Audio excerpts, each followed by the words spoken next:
Good morning, distinguished delegate. I would like to call meeting to order. Please take your seat. We will start very soon.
Okay. Hello. Please, can you take your seat? We are about to start the meeting in 1 minute.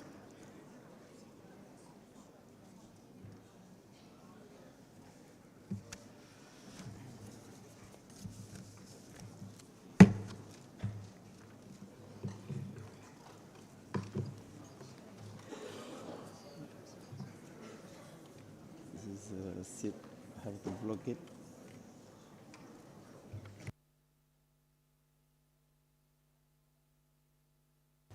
Bismillahirrahmanirrahim. Good morning, delegates. I would like to call the meeting to order. On behalf of Mrs. Asra Rogovich Grubish, the president of the 35th meeting of the Party of the Montreal Protocol, and myself, I would like to welcome you all to the high-level segment of the combined COP 13 and MOP 36. Before we begin, we will be treated to a performance of dancer from College of Dramatic Arts, who will be performing the Good Blessing dance, Krida Appenharm. I think that pronunciation is correct, Mr. President.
Merci beaucoup pour cette formidable.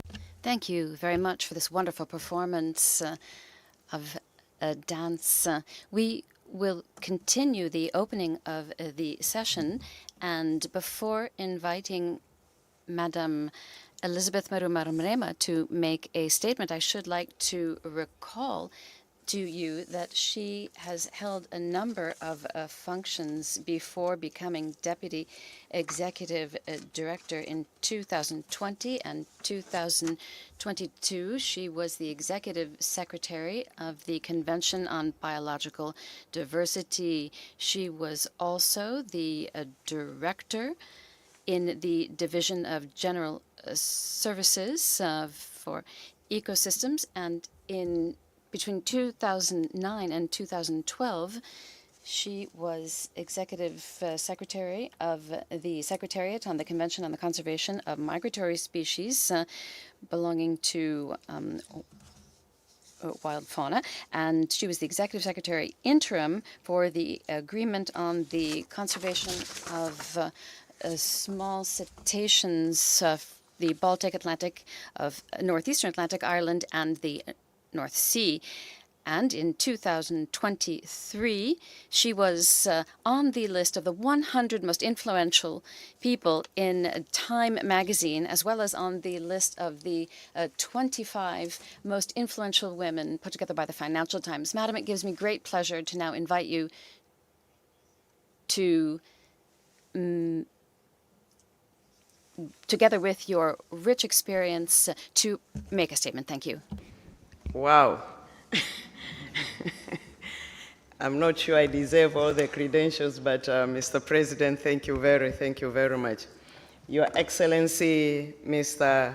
Aknat Propon, our Minister of Industry here in Thailand, thank you very much for allowing us all to be here and visit your beautiful country. Mr. Ndiaye, my good friend Shasila, our COP12 presidents, Ms. Azra Grubek, our president of the 35th meeting of the parties to the Montreal Protocol. As you are all aware, we are in a busy and really exciting period of lawmaking by the international environmental community. In a few short weeks, we will have had the Convention on Biological Diversity Conference of the Party, currently taking place in Cali, Colombia. We will have the Climate Change Conference of the Party, Conference 29, due to take place in Baku. We will have the Desertification Conference of the Party to take place in Riyadh, Saudi Arabia. And also, we will have in Busan, in this region, negotiation on a legally binding instrument to end plastic pollution, including the marine environment. In addition, of course, to all this is this combined event for the Vienna Convention, Conference of the Parties, and the Montreal Protocol, meeting of the parties on the depletion of the ozone layer. But this event, or this Conference of the Parties and the meeting of the parties, is completely different with all others. And maybe you might ask why. We all know that here we have a shining example of what multilateral action with full commitment and appropriate resources can achieve. And we also have actually our great astronomer and planetary scientist, Mr. Carl Sagan, who once said, the hole in the ozone layer is a kind of skywriting. At first, it seems to spell out our continuing complacence before which is brew of deadly perils.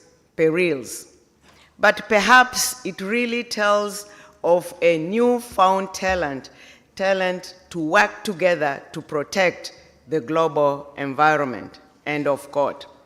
We have truly seen how the ozone treaties have proved that cooperation works and can yield results. To date, The global implementation of the Montreal Protocol has led to the phase out of literally 99% of the ozone depleting substances. This corresponds to the reduction of approximately 12.5 billion tons of carbon dioxide equivalent, since most of the ozone depleting substances are also powerful and therefore help and contribute to the greenhouse gases. Assuming the continued compliance with the protocol, then the Antarctic zone ozone is expected to return to its pre-1980 date by around 2066 and globally by the mid-century. This is giving the planet some vital breathing space.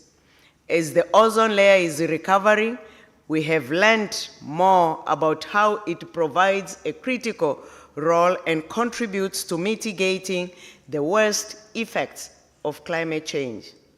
By the end of this century, hurrah, the healthy ozone layer should have helped us avoid an additional 0.5 to 1 degrees centigrade of globally averaged surface warming by protecting the terrestrial carbon sink from ultra radiation damage.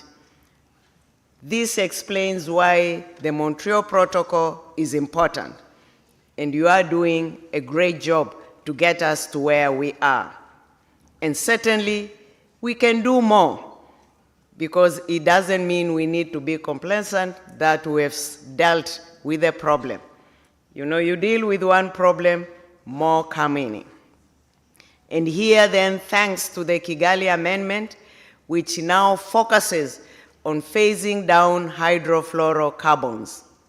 And on the World Ozone Day this September, last month, our UN Secretary General Antonio Guterres reminded the world that the Kigali Amendment, quote, can contribute to advancing climate mitigation efforts, protecting people and the planet, but it needs to be fully ratified and implemented. And if we do so, the Kigali Amendment can help to avoid as much as 0.5 degrees centigrade of global heating by the end of this century, end quote. So if that hydrofluorocarbons phase down is accompanied by energy efficiency enhancement in the cooling sector, we could even double the climate benefit to 1.0 degrees centigrade.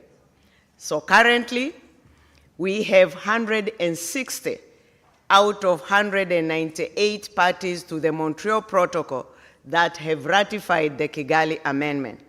And thanks to the Kingdom of Thailand, which ratified earlier this year.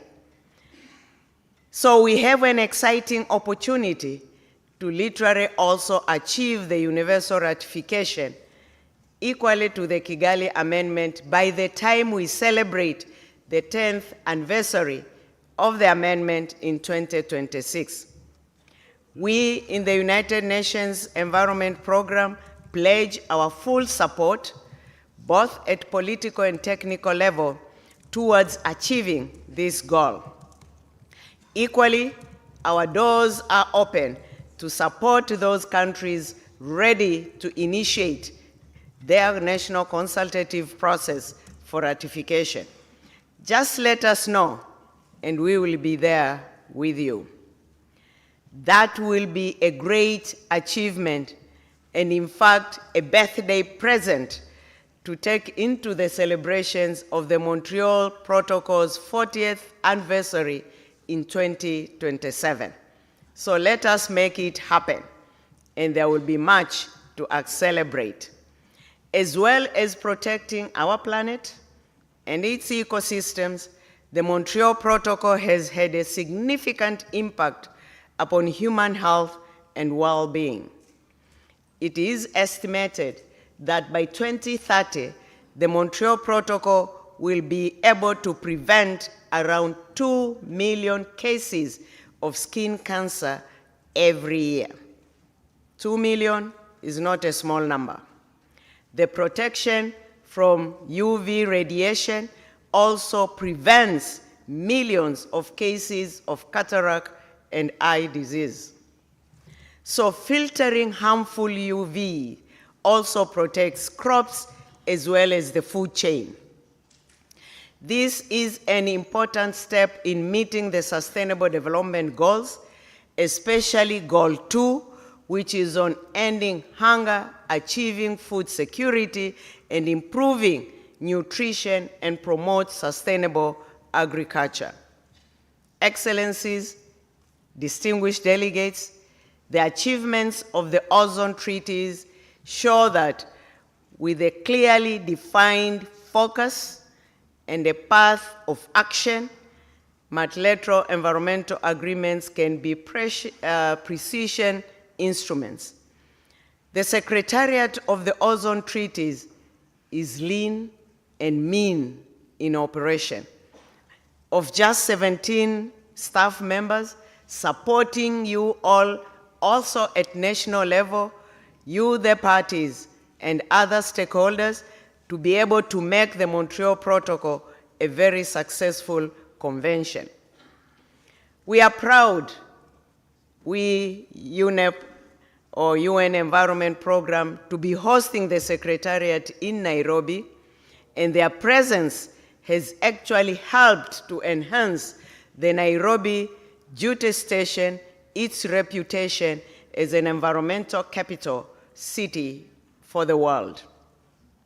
The successful implementation of the Montreal Protocol is also due in large part to the Montreal Protocol's financial mechanism, which includes the Multilateral Fund, whose secretariat is also hosted by the UN Environment Program based in Montreal. I wish to thank you and all members of the Ozone family for your commitment to this vital cause. I urge you to continue your vigilance to preserve and magnify the gains of the ozone treaties. And I urge other multilateral environmental treaties, as well as the international community at large, to actually learn from the successes of the Montreal Protocol. Among those, it includes clearly well-defined goal, a recognition of the needs of the developing countries, and collaboration between the scientists and the policymakers. Let us all continue to address the remaining and the emerging challenges ahead, including the full implementation of the Kigali Amendment. I wish you all well for the rest of the days. I know you began these discussions earlier in the week. We have a day to complete this important conference. Thank you. Thank you, Excellency.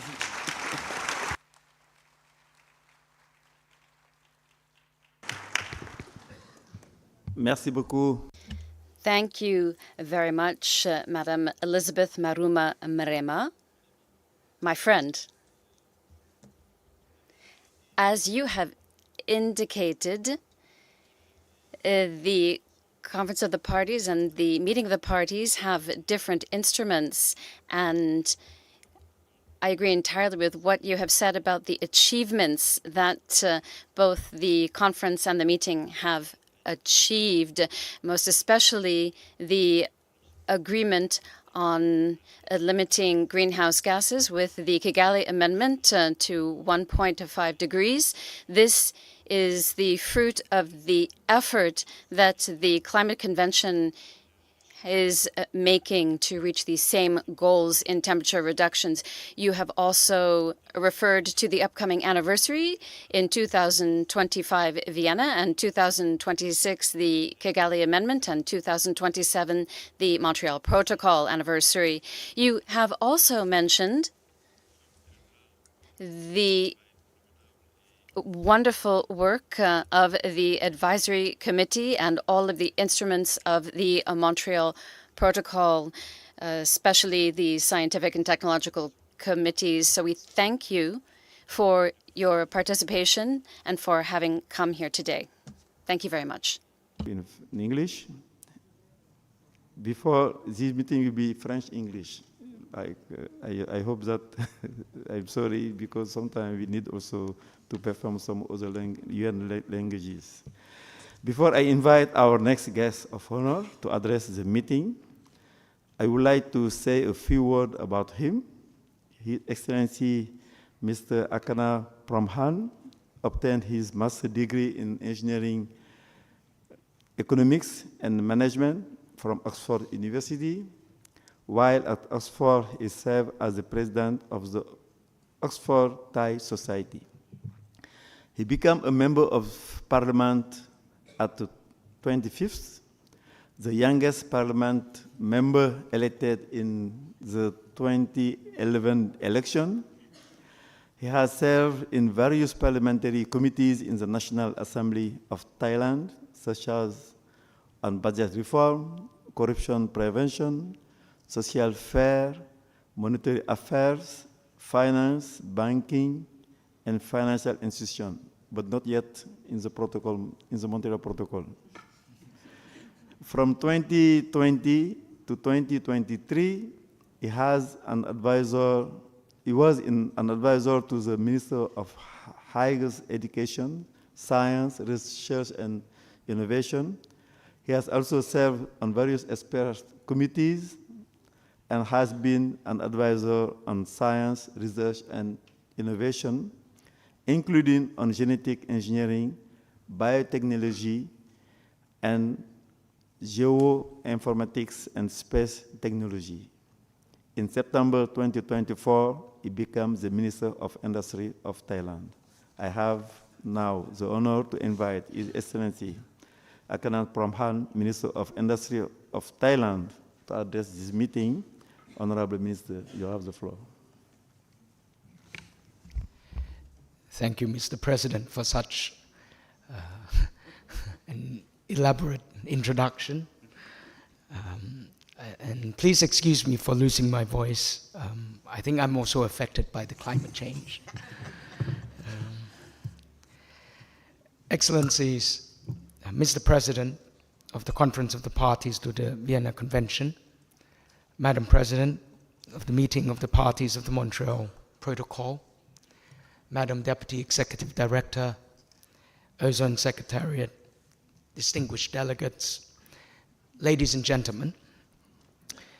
Firstly, on behalf of the Royal Thai Government, it is my great honor to welcome you all to this country.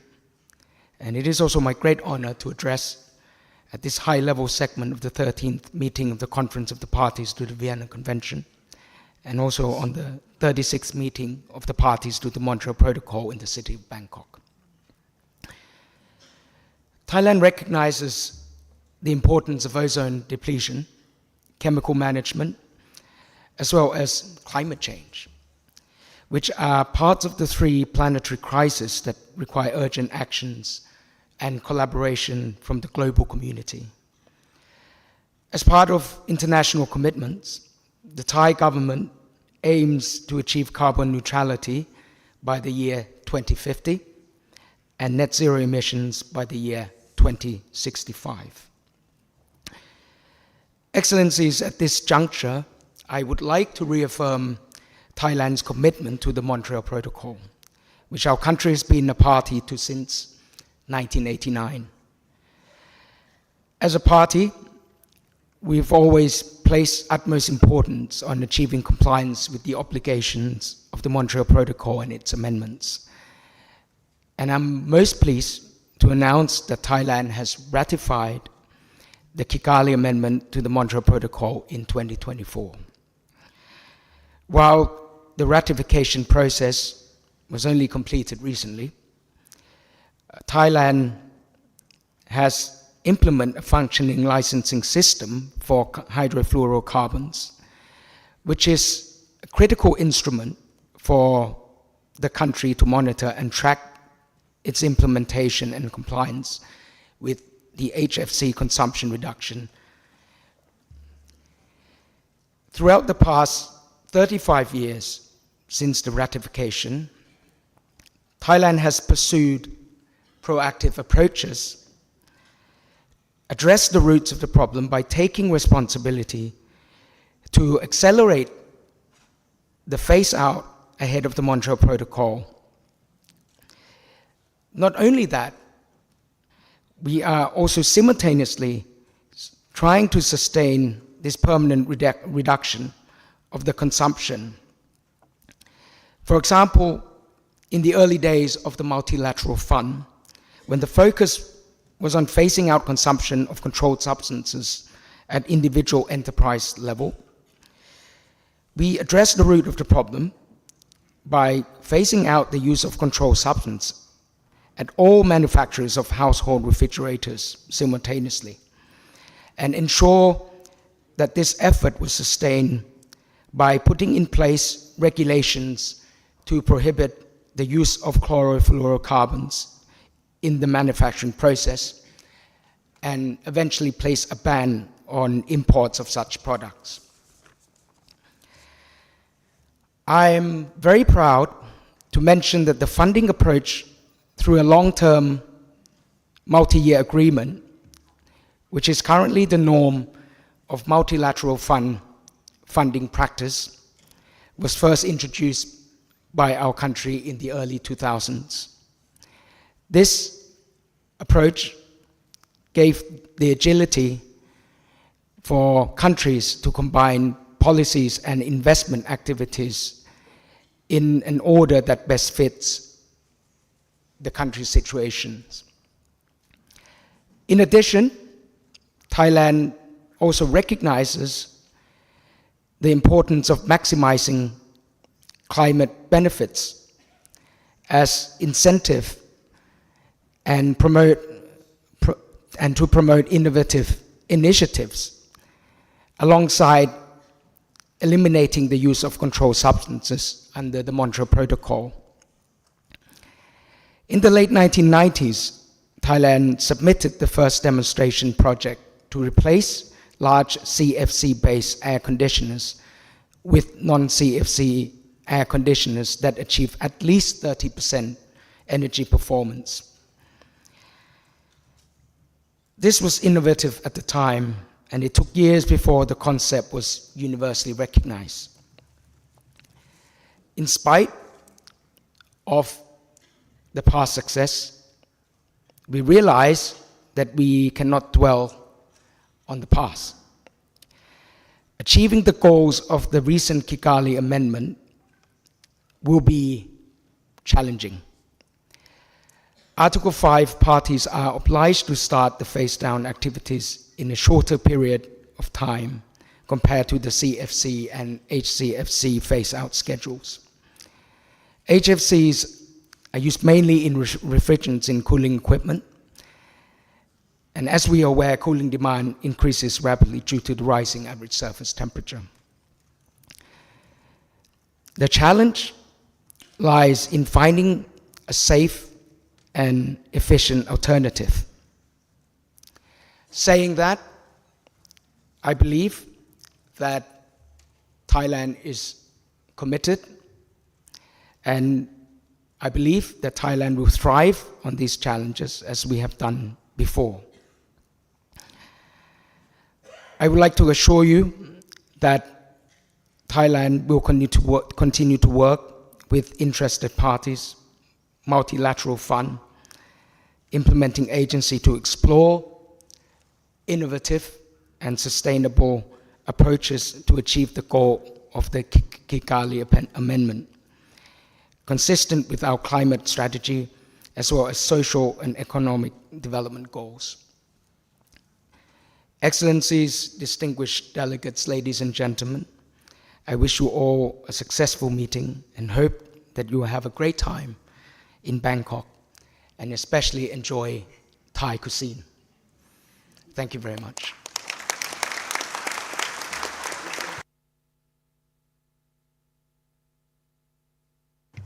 Merci beaucoup. Thank you very much, Your Excellency, Honorable Minister, Mr. Akanat Prompan, especially for all of the support that Thailand has provided to the discussions and all of your support for the implementation of our projects. And on behalf of all of the delegations present here, we thank you as well for having welcomed us in your beautiful country. Thank you very much for your leadership as well. Currently, I will give the floor to myself and say a few words, if you will allow me. Ms. Elizabeth Maruma Mrema, UN Assistant Secretary General. UNEP, His Excellency, Minister of Industry of Thailand, Mr. Akhenaten Prabhan, Mrs. Azra Rogovich Grubish, President of the 35th meeting of the Party of the Montreal Protocol, Mr. Megumi Seki, Executive Secretary of the Ozone Secretariat, Excellencies, distinguished delegates, I will now speak in French. It is my honor to address you one last time as President of the 12th meeting of the Conference of the Parties to the Vienna Convention. It is difficult today for me to believe that it was 4 years ago that I was elected during the first part of COP12, which was held online due to the COVID-19 pandemic. I don't think that anyone will forget that era anytime soon. I am happy to see you in the familiar setting of the United Nations Conference Center in Bangkok. Even though we did succeed at COP12 to address key questions linked to the Vienna Convention by using the available technological tools, it is better to be able to meet in person to discuss certain very important issues. I took office in 2020 on the 35th anniversary of the Vienna Convention, and I will leave office on the eve of its 40th anniversary. I look back with gratitude, and I also look to the future with hope. I reflect with gratitude on the manner in which the building blocks of our work were forged, our work at this meeting. Thank the ozone research manager of the party to the Vienna Convention, whose meetings are key to ensure proper coordination of ozone-related research and monitoring programs, and the identification of gaps that need to be addressed. While the Vienna Convention and the Montreal Protocol are often held as the most successful multilateral environment agreements, many knowledge gaps and uncertainties remain in observation and science, as does a great need for capacity building in those areas in developing countries and countries with economy in transition. At ORM 11 and ORM 12, Ozone Research Manager explored not only how to improve the global monitoring of ozone, but also how to enhance the global and regional atmospheric monitoring of substances controlled under the Montreal Protocol. This discussion demonstrated in very concrete terms the interconnection between the Vienna Convention and the Montreal Protocol and the mutual supportiveness of the work under these two treaties. The value of the ORM's work has only been signified by the ever-growing scientific findings on the link between the behavior of the ozone layer and change in climate, and just the need for observation and analysis to be relevant for both ozone and climate wherever possible. And I would like at this very moment to thank the Advisory Committee of the General Trust Fund for financial activities on research and systematic observations relevant to the Vienna Convention. The committee dedicated its time and expertise to assessing proposed projects in order to guarantee that the modest resources of the General Trust Fund may be put to the best possible use, in keeping with the long-term strategy and with the short-term plan of action determined by the committee.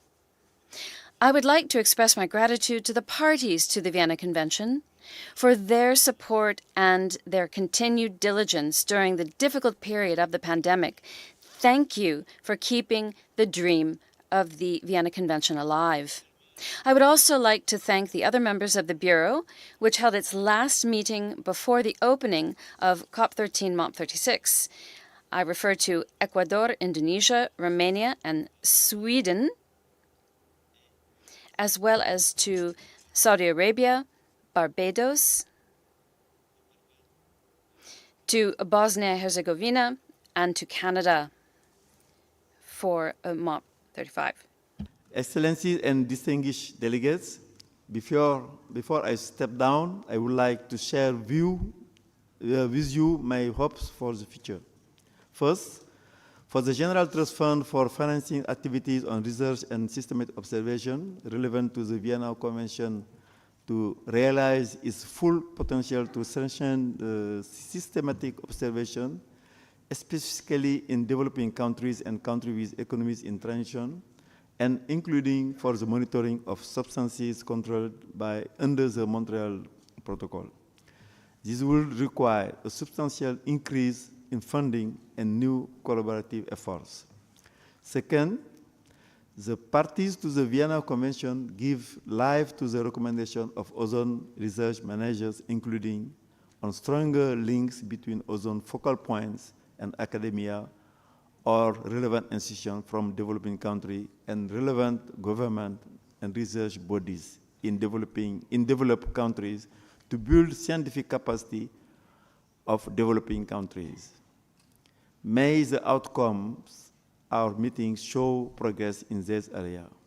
As I carry out my final duty as COP12 President, let me wish you all a productive meeting and offer my support to ensuring to the best of my abilities that we obtain the best outcome of this meeting. I thank you.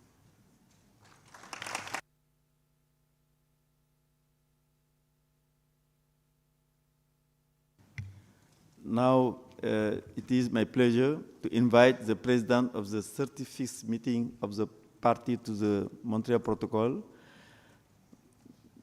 Mr. Azra Rogovich-Grovich, to make a statement. Thank you very much, Sila. Ms. Elizabeth Maruma-Mrema, UN Assistant Secretary General and Deputy Executive Director of United Nations Environment Program. Your Excellency, Mr. Akhanat Prompan, Minister of Industry of Thailand. Mr. Nyai Sheikh Sila, President of the 12th meeting of the Conference of the Parties to the Vienna Convention. Ms. Megumi Seki, Executive Secretary of the Ozone Secretariat. Excellencies and distinguished delegates, I am very pleased to be before you today in my last minutes as the President of the 35th meeting of the parties to the Montreal Protocol on substances that deplete the ozone layer. It is a really great honor to be in such distinguished company and not an easy task at all to speak after we have heard all those eloquent statements. Before I say my farewells, indulge me for a few moments by allowing me to recall what we have achieved in Nairobi last year, how far we have gone in progressing on those decisions, and to reflect on the challenges that remain. At MOP 35, we delivered the largest ever replenishment of the Multilateral Fund for the implementation of the Montreal Protocol, with the parties agreeing to a historical level of $965 million for the triennium 2024-2026. This amount reflects both the recognition of the special circumstances of developing countries, as well as the growing challenge that the parties face in the simultaneous phase-out of HCFCs and the phase-down of HFCs. In addition, we have identified the key issues for the next quadrennial assessment, paving the way for more cutting-edge, policy-relevant information that will enable us to better address the challenges in implementing the protocol. We send really a long to-do list to the Technology and Economic Assessment Panel and the Scientific Assessment Panel on the very short-lived substances, emission of HFC 23, feedstock uses, life cycle refrigerant management, and energy efficiency. We gave the Ozone Secretariat homework on life cycle refrigerant management, best practices to prevent illegal trade of controlled substances, and practices used by entities attempting unauthorized imports of controlled substances, and on enhancing the global and regional atmospheric monitoring of substances controlled by Montreal Protocol. The excellent responses they delivered at OEWG 46 supported our discussions in Montreal. Now, here in Bangkok, we are considering the reports of the TIAP and SAP on HFC 23 emissions and the outcomes of the LRM workshop organized by the Secretariat at this meeting, equally rich materials for our deliberations. Discussions on several issues at OEWG 46 in Montreal have matured to the point that I am optimistic that decisions on these will be adopted by MOP 36, providing the path forward for our future work. It is my sincere hope that these decisions will include guidance on regional atmospheric monitoring of substances controlled under the Montreal Protocol and on strengthening Montreal Protocol institutions so that the seeds planted at last year's workshop before OEWG 45 may now bear fruit. All these achievements would not be possible without the hard work of the parties, the assessment panels, the Ozone Secretariat, Multilateral Fund Secretariat, and other members of the Ozone family. Therefore, my heartfelt thanks to you all. In addition to these actors, I would also like to extend my thanks to the Montreal Protocol's Implementation Committee, the Executive Committee of the Multilateral Fund, and the implementing and bilateral agencies of the Fund. You all help to ensure a trajectory of continued progress in the implementation of the protocol, which can only be enhanced by full ratification of the Kigali Amendment. And like Madam Elizabeth Mrema highlighted, I also sincerely hope that by 2026, at the 10th anniversary of Kigali Amendment, we will achieve universal ratification. Would like also to thank as Sila to all members of the Bureau of COP 12 and MOP 35. And as I step down as president to the 35th meeting of the parties, I assure you of my continuing support for the Montreal Protocol, both as delegate of my country, Bosnia and Herzegovina, and as a member of the UN Eastern European Regional Group. Also at national level in my capacity as the national focal point of Vienna Convention and Montreal Protocol, and I've been serving for 20 years on this duty, and it was my great pleasure, and I will make my best efforts to contribute to continuing success. I wish you the best on these last crucial days of the meeting under the leadership of the new presidents of COP 13 and MOP 36. Thank you very much.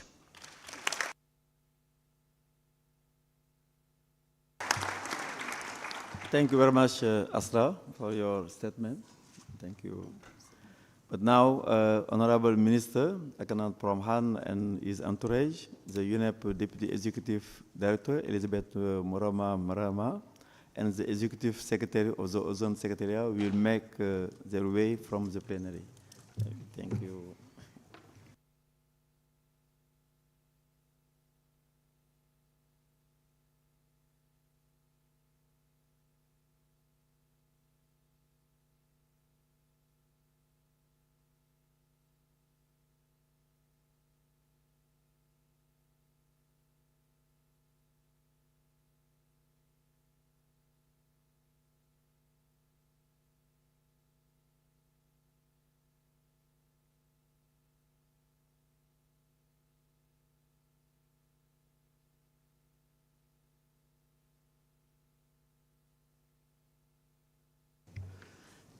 I now invite the party to turn to agenda item 2A, election of officer of the 13th meeting of the conference of the party to the Vienna Convention.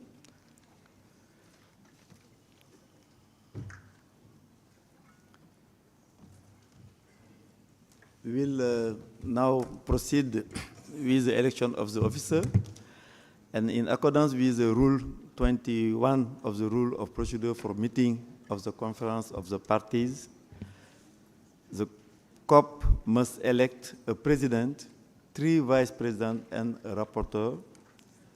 A preside over COP12 as a representative of Senegal from the group of African states, while a representative of Sweden from the group of Western European and other states serve as rapporteur.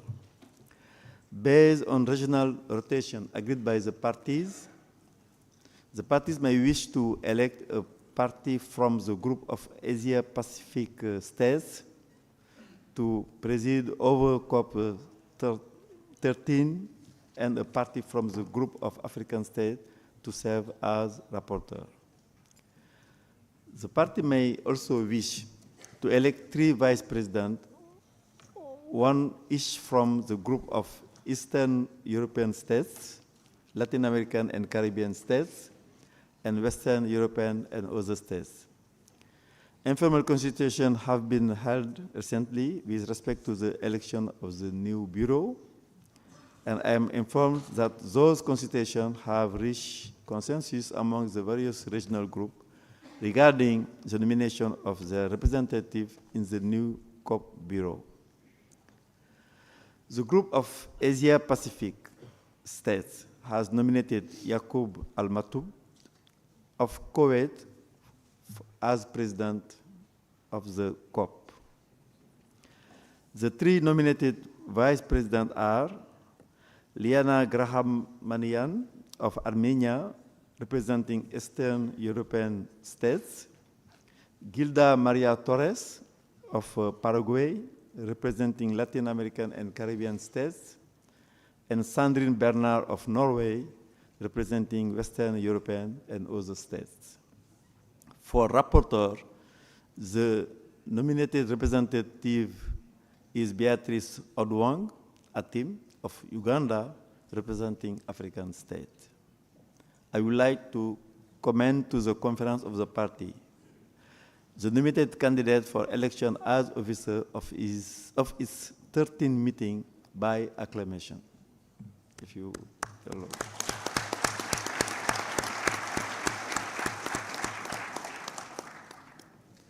It is so decided. If there is no, okay, you can go.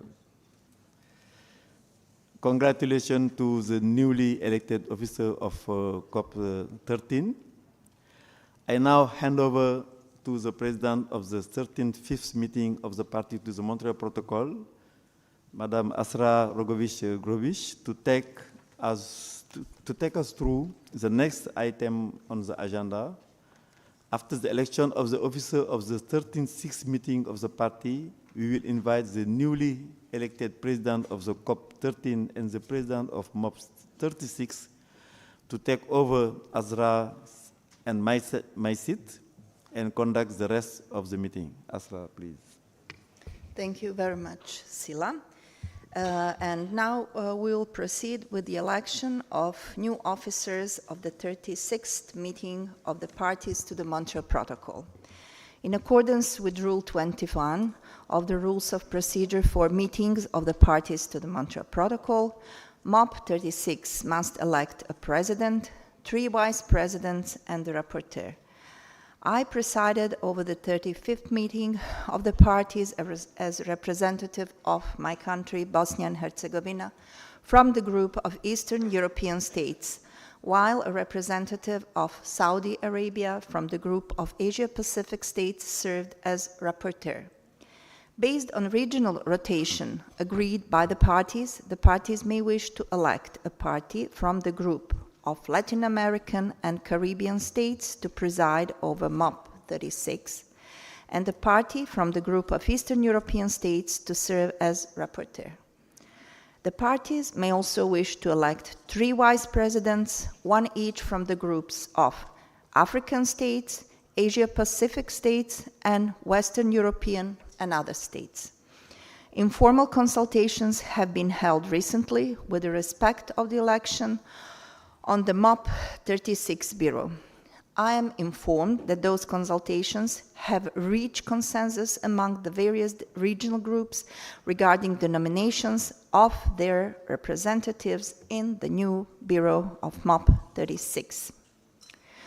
So, the group of Latin American and Caribbean states has nominated Her Excellency Karen James of Grenada for president, representing Latin American and Caribbean states. Then we have 3 nominated elected vice presidents. Nyai Sheikh Silla of Senegal, representing African states. Wan Abdul Latif Wan Jafar of Malaysia, representing Asia-Pacific states. And Alain Wilmar of Belgium, representing Western European and other states. For rapporteur, the nominated representative is Ms. Claudia Dumitru of Romania, representing the Eastern European states.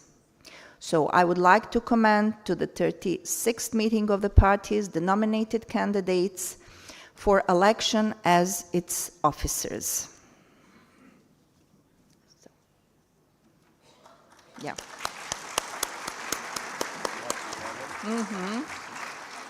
It is so decided. I would like to congratulate to the newly elected officers of MOP 36, and now I would like to turn the floor over to the president of COP12. Sila, the floor is back to you. Thank you very much, Asra. And on behalf of Asra and myself, it is now my honor to invite the president of the 13th meeting of the Conference of the Parties and the president of the 36th meeting of the party to the Montreal Protocol to take their seat on the podium and conduct the rest of the meeting.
السلام عليكم ورحمة الله وبركاته. اسمحوا لي في بداية هذا.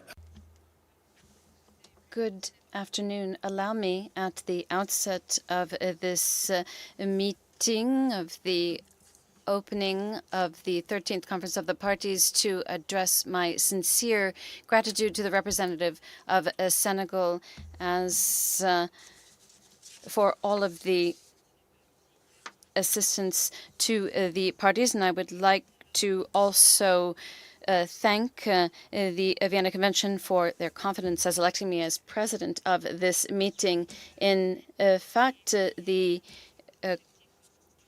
Vienna Convention is one of the global objectives in order to protect the ozone layer from the effects of climate change. And the international community has been successful in this because we have worked on the basis of legislation in order to meet our commitments with the help of the multilateral fund. I represent Kuwait for many years.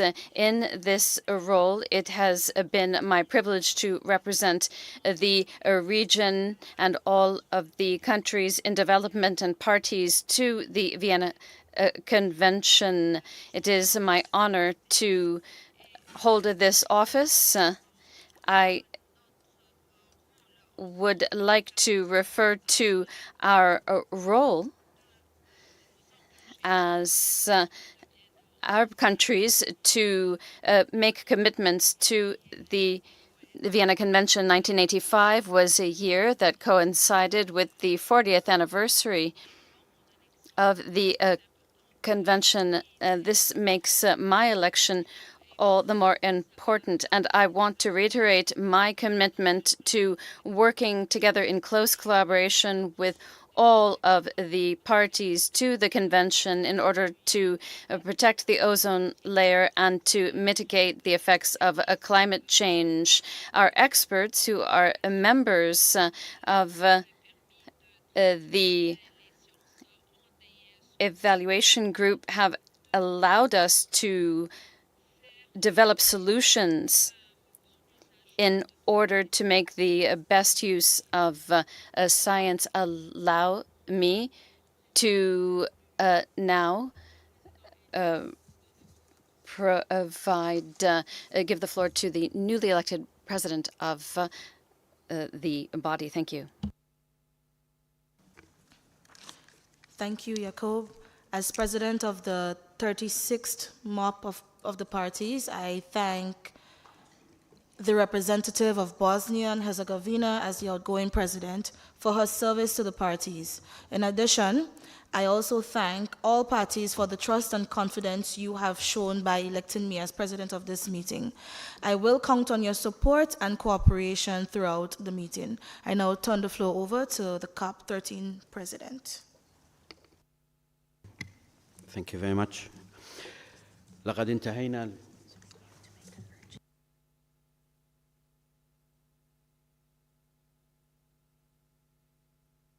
Apologies, delegates, and with the indulgence of the President, I've been asked to announce that there is a contact group on VSLS that is happening now. So please check the screens. I believe it's happening in meeting room A. So those of you who were planning to attend the contact group on very short-lived substances, there is a contact group going on right now. Thank you, and apologies again to the President. Thank you very much. I think now we finish. It's very confusing to speak between Arabic and I usually speak in English, so this is very difficult for me to shift my mind. I'm reading in Arabic and I'm spelling in English. So لقد انتهينا للتو من البند الأول من جدول الأعمال. We have just completed agenda item 1 on opening the meeting and the election of officers of COP13 and MOP 36. I would like now to proceed with agenda sub-item 2C, the adoption of the agenda. I would like now to invite the meeting to turn to the provisional agenda for the high-level segment contained in the agenda. But before we adopt this agenda, I would like to draw your attention to agenda item 8 on other matters. If there are any other matters that the parties would like to discuss during the high-level segment, I would request that they be raised now. If none are raised now, the agenda will be adopted with the understanding that there will be no other matters to be discussed under item 8. So, can we adopt the agenda as it stands? لا أرى أحد يطلب. I do not see anyone wishing to take the floor. As such, the agenda is adopted. The agenda is adopted. Thank you. فيما يتعلق بتنظيم عملنا فإننا نقترح أن نبدأ. In terms of the organization of our work, we propose to start with agenda item 2E on the credentials of representatives and to quickly proceed to agenda item 3 and to hear a presentation from the assessment panels on the status of their work. After this, we will move to agenda item 4 to hear a brief presentation by the chair of the Executive Committee of the Multilateral Fund on the work of the Executive Committee. After lunch, we will begin consideration of agenda item 5, at which time we will hear statements by heads of delegations. Now, this item is expected to take up to Friday morning. Time permitting, we will then turn to agenda item 7 on the dates and the venue of the 14th meeting of the Conference of the Parties and the 37th meeting of the parties. And then we will take up agenda item 8 on other matters during the afternoon of the last session of our meeting. We will hear the report of the co-chairs of the preparatory segment. After that, we'll move to agenda item 9 on the adoption of decisions by COP13. And then we will move on to item 10 on the adoption of decisions by MOP 36. Before closing the meeting, we will consider agenda item 11 on the report of the meeting. You can see the suggested sequence on the screens. I would like now to make sure that the proposed organization of our work is acceptable to the meeting. Are there any comments or questions at this time?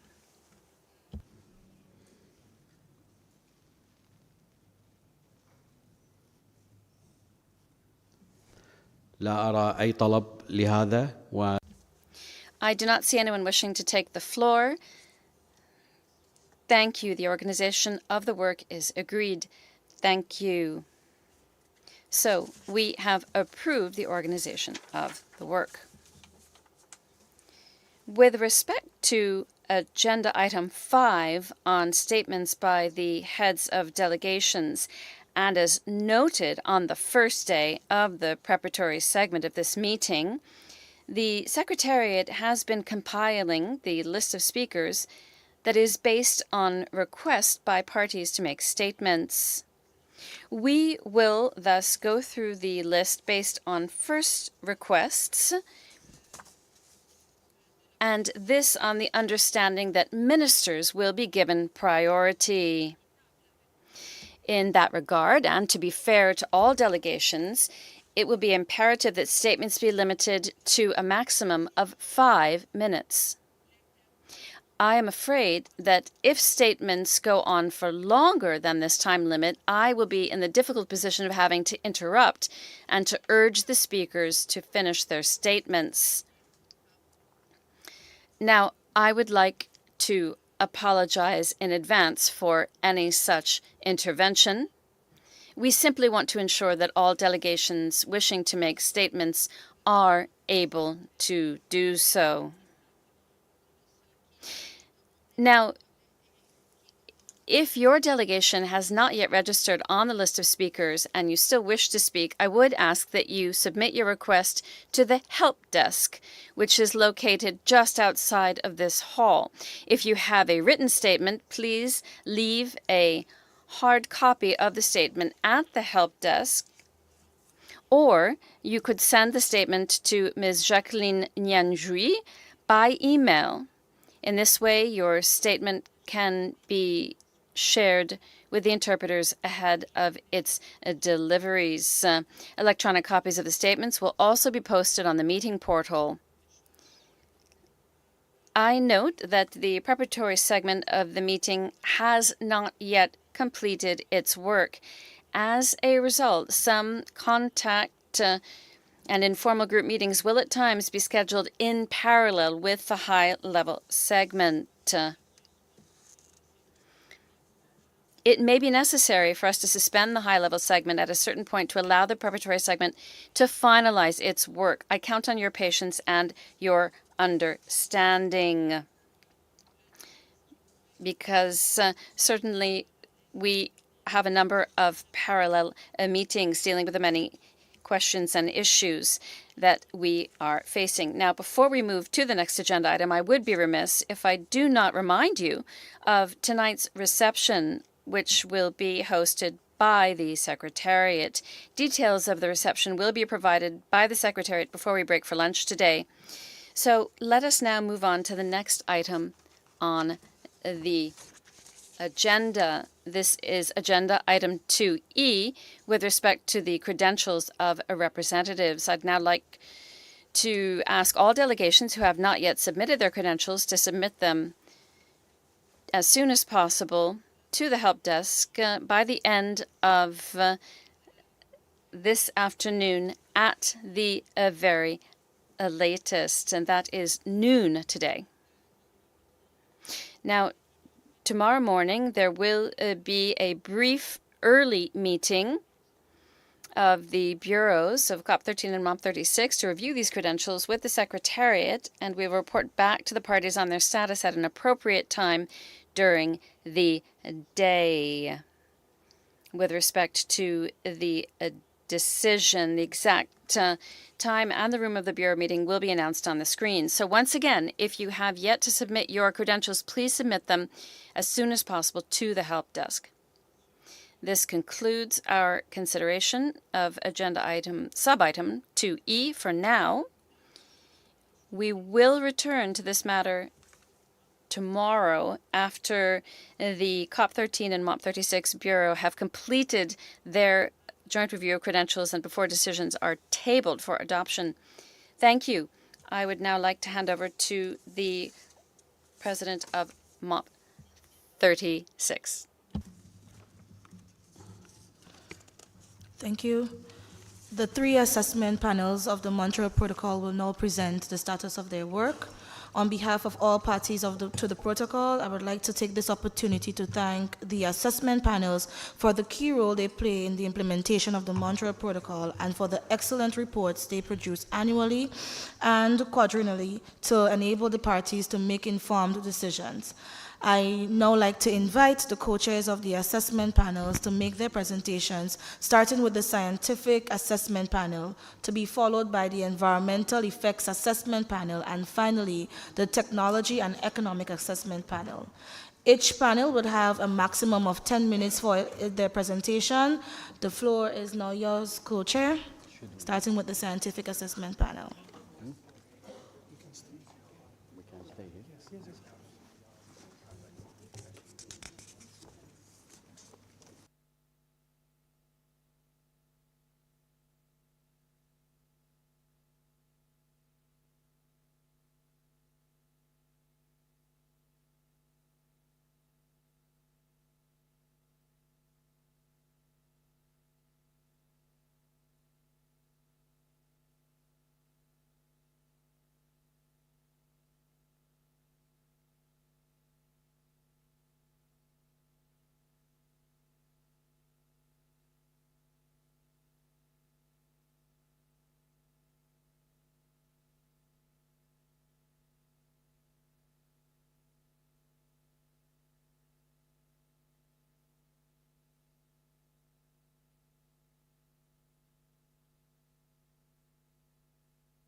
Good morning, everyone.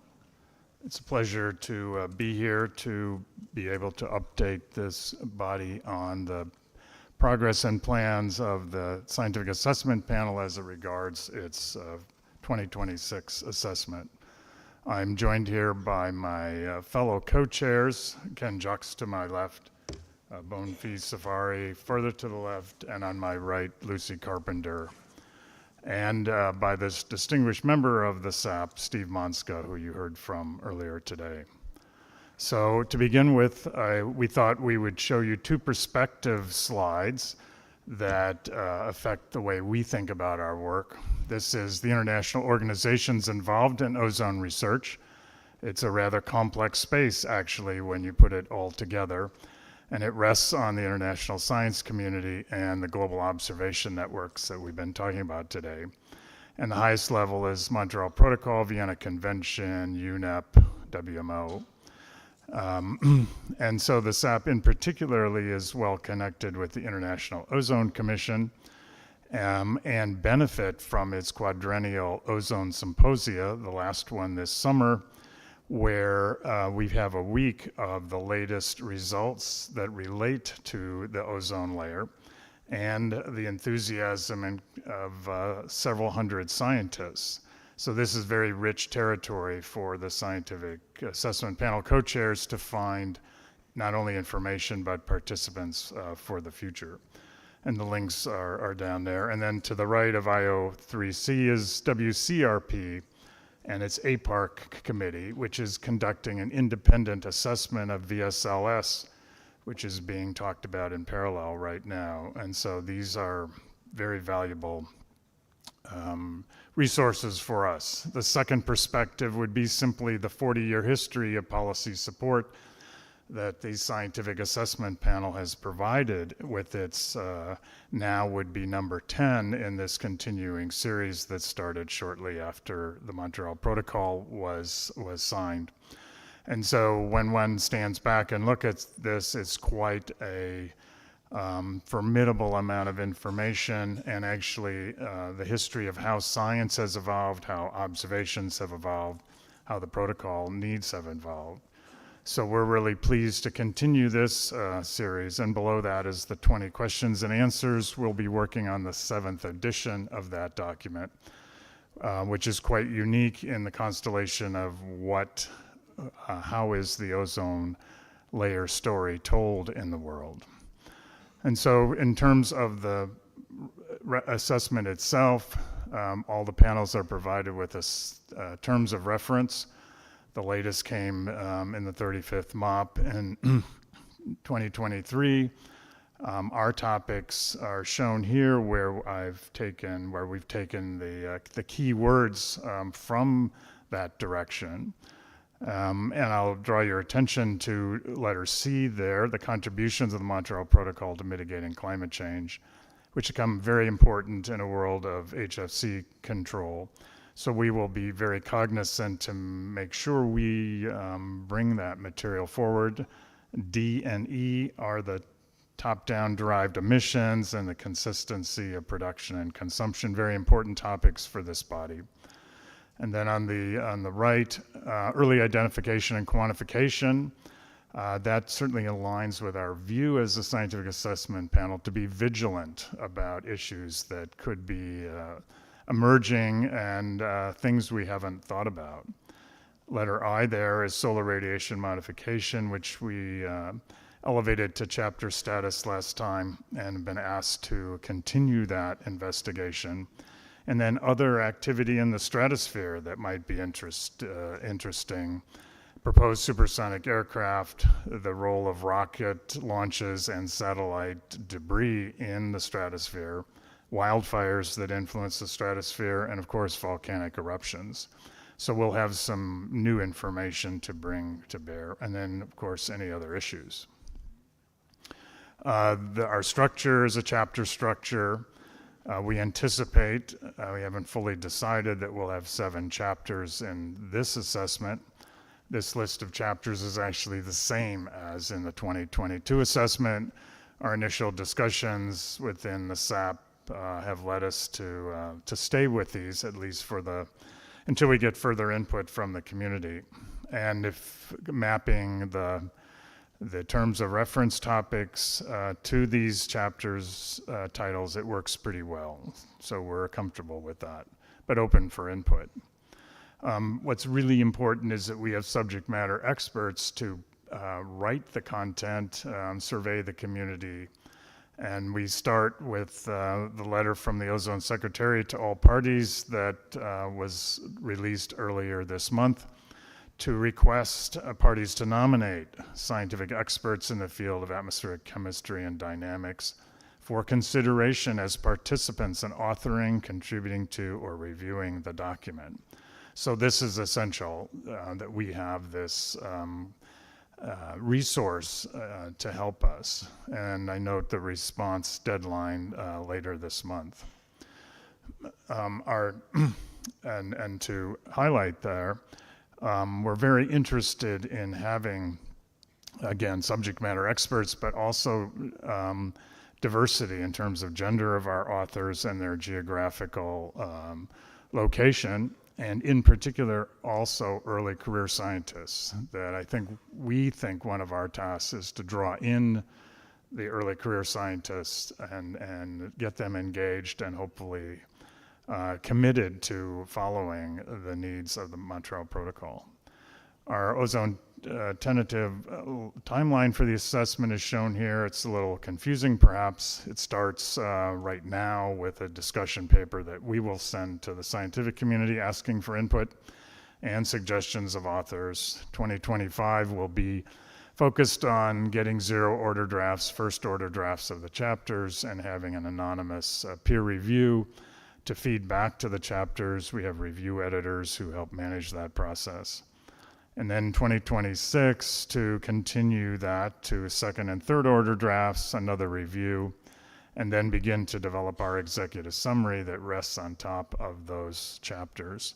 And at the bottom, this all comes to a conclusion at the panel review meeting that we have in the summer of 2026. It's typically been in Europe, where we finalize the messaging in the executive summary and the underlying chapters that support it.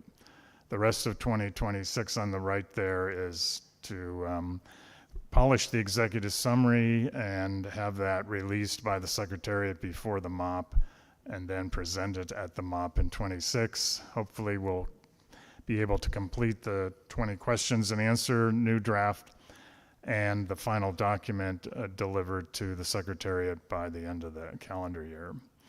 We're aided this time by these interim reports that we've been tasked with by the parties, in particular the TEEP-SAP VSLS update that we commented on at the OEWG, and the two HFC 23 reports that were presented at this meeting. So together they're a significant head start, so to speak, in terms of the content that we would be looking for the new assessment.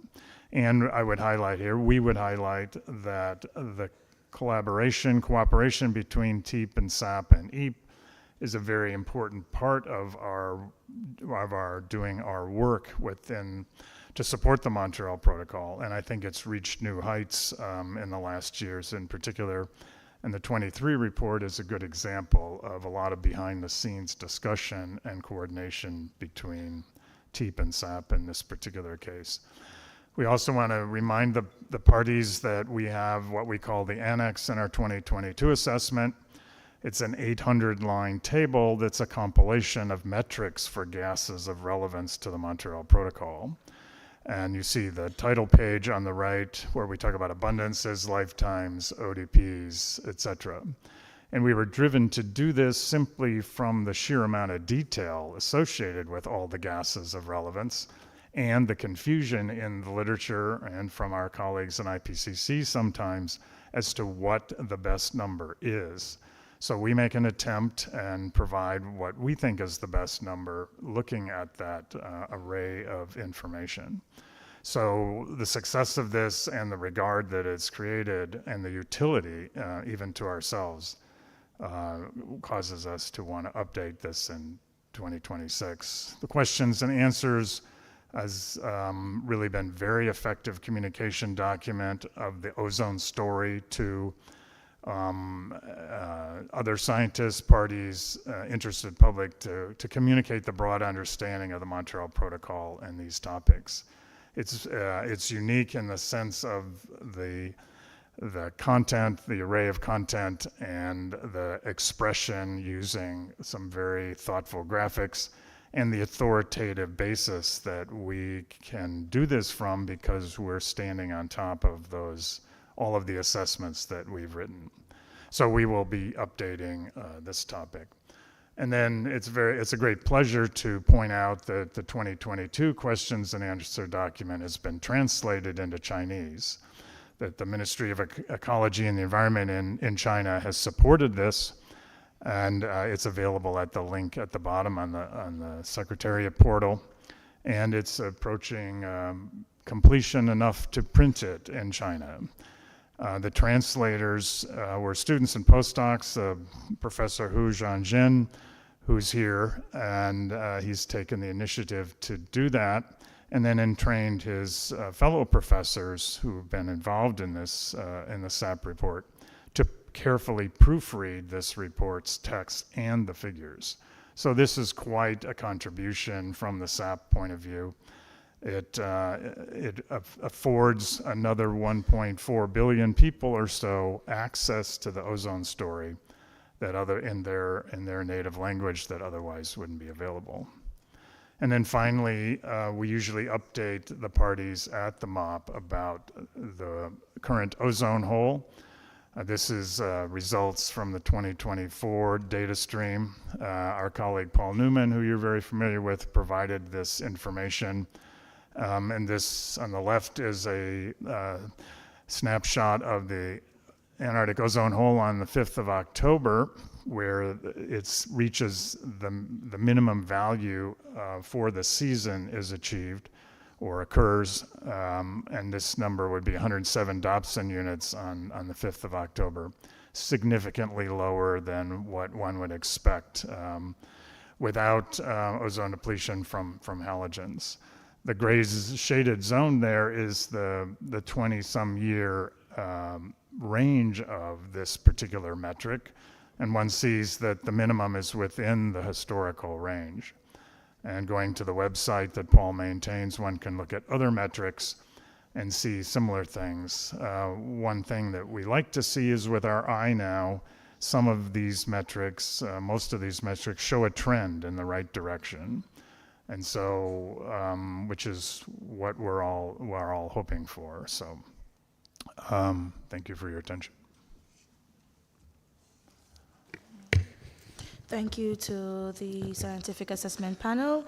The next presentation is from the Environmental Effects Assessment Panel.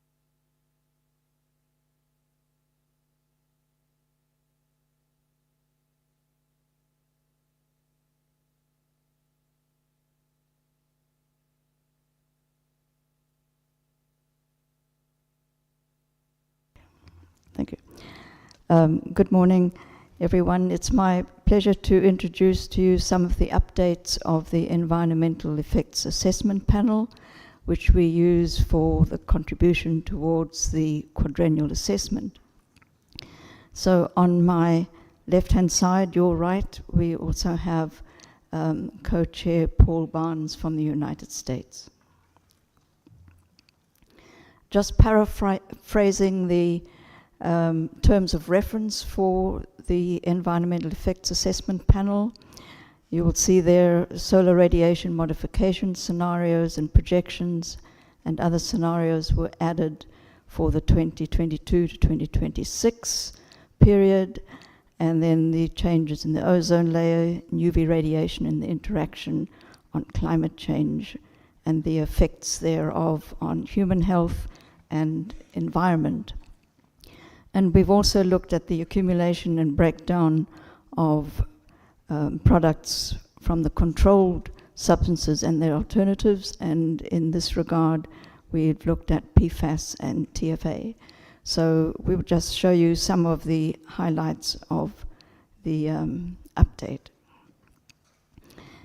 So if we look first at the changes in the ozone layer and ultraviolet radiation, and in particular the interaction there with the climate system, the Montreal Protocol has indeed preserved the ozone layer and the atmospheric circulation and precipitation patterns, and we have some new modeling studies that reinforce the benefits of the Montreal Protocol. For example, here, if we had no Montreal Protocol and under extreme scenarios, we'd have had an increase, continued increase of the ozone depleting substance emissions, with large decreases in tropical stratospheric ozone at the end of the 21st century. And this would have had a whole cascading set of events which would have destabilized life on Earth. And these large-scale changes would have resulted in some substantial climate events, such as rainfall, either as torrential or in droughts. And this, of course, translates into environmental and ecosystem changes. So some examples then with no Montreal Protocol extremes. Also, apart from the rainfall, the continued emissions of the ODS under these extreme scenarios would have increased the average global surface temperature by 2.3 degrees over the 21st century, and all the way up to a projected 12 degrees centigrade over parts of the Arctic. So if we look at the differences in rainfall, and these are the annual mean differences between the no Montreal Protocol and with the protocol, and these are given as a percentage. As you see there, the green areas there show projected increased rainfall, and the brown areas, the decreased rainfall. And just looking quickly at more obviously the countries that, or areas that would be involved here with increased rainfall, they're quite extensive, as you can see, and also those countries and areas that would experience a decreased rainfall. The other point to make here is the concern about the decommissioning of the NASA Aura satellite, which is scheduled for decommissioning either next year or the year after, because this serves, as you probably know, as a platform also for the ozone monitoring instrument and for the microwave limb sounder. And the consequences for this affect, I know, several parties and their governments, and also the panels, particularly important for the environmental effects panel in our assessment of health effects and UV radiation trends, because of the good coverage that we've had from the Aura satellite and its platforms. Looking now briefly at the potential effects of climate intervention or solar radiation modification, and one example that we take here is stratospheric aerosol injection.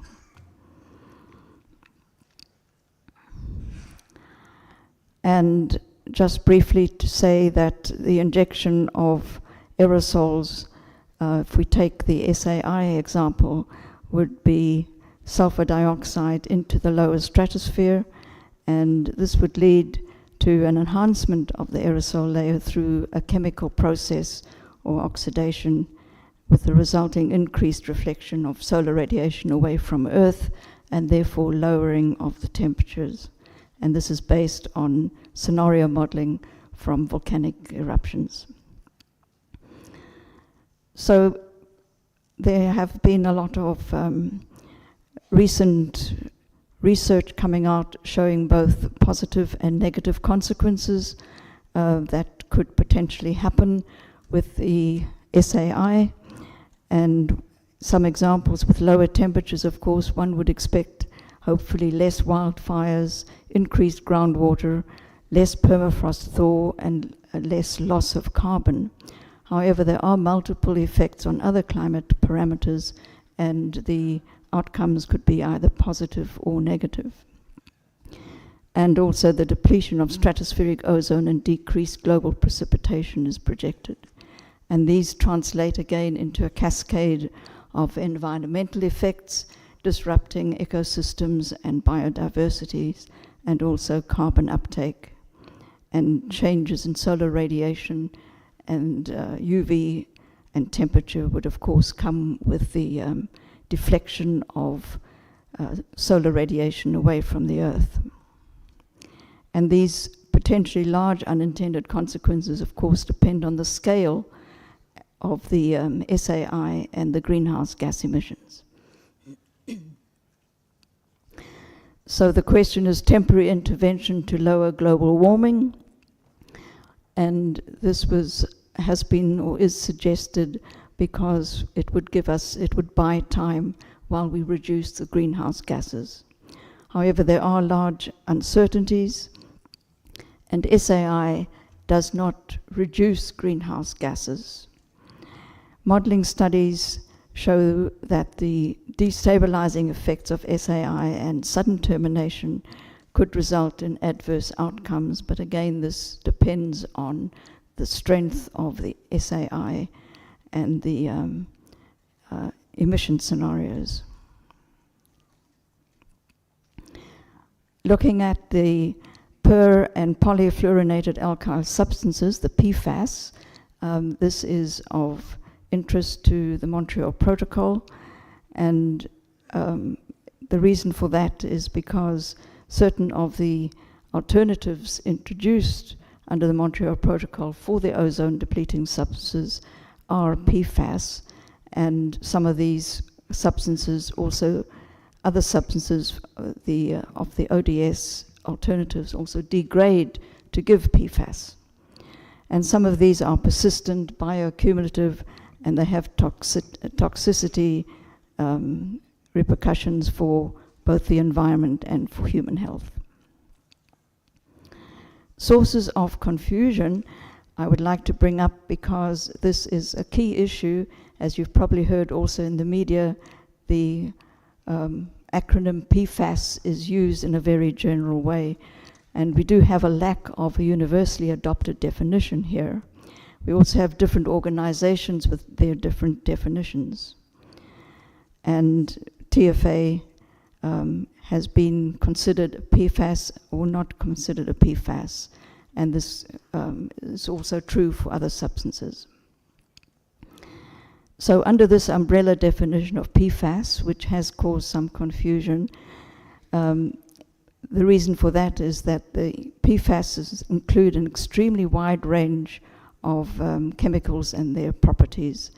And although many of these compounds share structural characteristics, their persistency and effect on the environment and their bioaccumulation potential in both humans and in the environment are not defined. So many of these PFASs are assessed as a risk to the environment. And two examples there are the perfluorooctanoic acid and the perfluorooctane sulfonic acid, PFOA and PFOS. However, those two are not under the purview or regulation of the Montreal Protocol. However, they are, with others, grouped together with TFA. And TFA does not bioaccumulate, with some small examples there, and has no reactivity and no known biochemical receptors. And consequently, from modeling studies, it's assessed to be of a minimal risk to ecosystems to at least 2100, and this is based on the estimated future emissions of HFCs and HFOs. This just shows you briefly the extent of the PFAS coming from those alternative substances that have been introduced under the Montreal Protocol, for which we have to be aware. The green ones you see there are relevant to the Montreal Protocol, whereas PFOA and PFOS are not. And we also have the degradation products from some of these alternatives, including TFA. So the effects of TFA on the environment do have uncertainties, and the uncertainties are greatest in fresh waters and also in the ocean.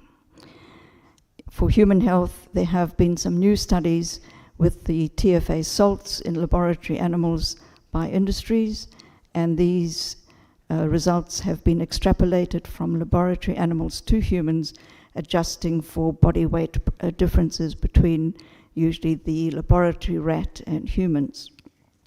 And still the conclusion remains that there is no immediate risk to humans from chronic exposures. However, monitoring of TFA is still very much needed. The TFA, in summary then, and the PFOS and PFOA are all classified as PFAS as part of the confusions in people's minds, perhaps, and they do have substantive differences for both the environment and the human health. So therefore, it is better to not justify grouping them together in technical and regulatory considerations. And we do find that it would be very beneficial to have physical, chemical, and toxicological diversity of individual compounds within a PFAS definition. So looking at some of the environmental and ecosystem effects of, for example, plastics in the environment, where UV radiation actually plays a pivotal role there in breaking down plastics, so-called photodegradation, by light breakdown, and also by microorganisms which colonize the surfaces of plastics. And this breakdown can go from macro, micro, nano, all the way down, and of course becomes more easily taken up and digested. The other concern is also with the release of plastics, release of additives from plastics because of the breakdown into the environment. And again, UV radiation plays a part here that enhances the leakage of additives into the environment. And these additives have been deemed necessary because they give the plastics the necessary stability and mechanical properties. Examples of some additives here that are important for the Montreal Protocol are the phosphorus-based flame retardants, or organophosphate esters, and these have been added to a wide range of consumer products, mainly because of the phasing out of the brominated flame retardants. And plasticizers are another addition, acting as a solvent there for added durability and flexibility, and they are also potentially harmful to human health.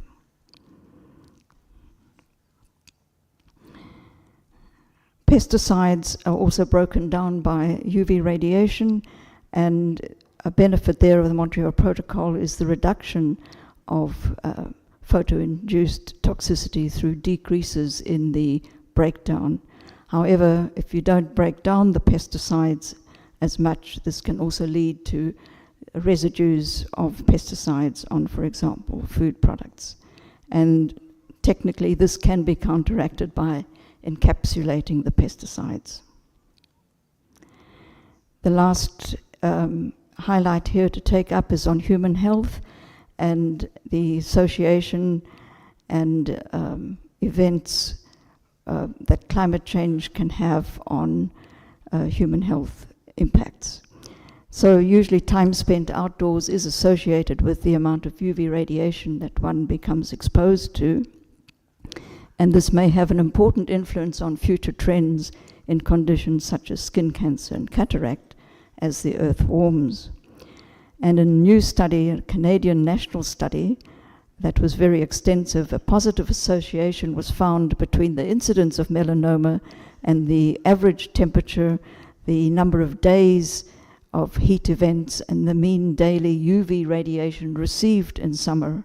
And just one example from this study shows that a 1.5 degree increment was associated with a 26% increment in the expected number of melanoma cases for a region. This slide just shows you the interactions and associations from looking at the stratospheric ozone, UV radiation, and climate, and how this affects the human health and life on Earth in general, and the ecosystems and the cascading effects thereof. Thank you.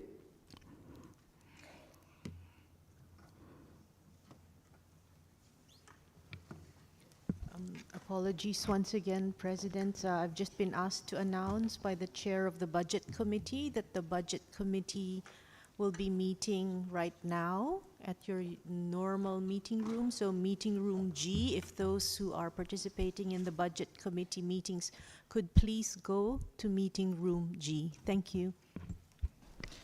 Thank you so much. The next presentation is from the Technology and Economic Assessment panel. So I invite you to make your presentation.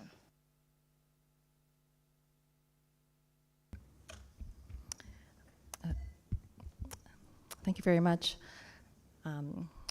Good morning, delegates. On behalf of my co-chairs, Marta Pisano and Ashley Woodcock on the Technology and Economic Assessment panel, and the members of the panel, it's my pleasure to provide our presentation and overview for the parties.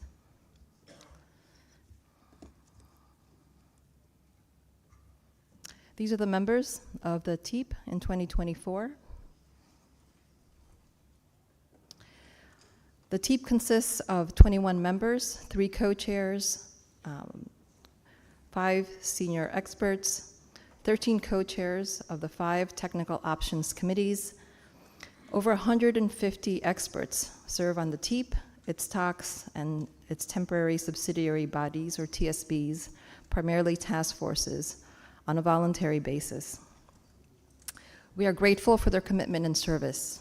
We appreciate the ongoing support of parties for the participation of their experts, and we are also very grateful for the continued support from the Ozone Secretariat to the work of the TEEP.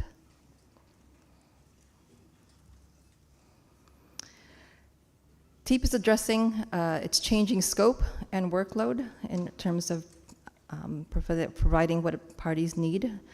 We recognize the overlap in the ODS phase-out and the HFC phase-down regimes. There's also the opportunities and additional issues raised through the implementation of the Kigali Amendment. For example, looking into HFC alternatives, energy efficiency, and life cycle refrigerant management.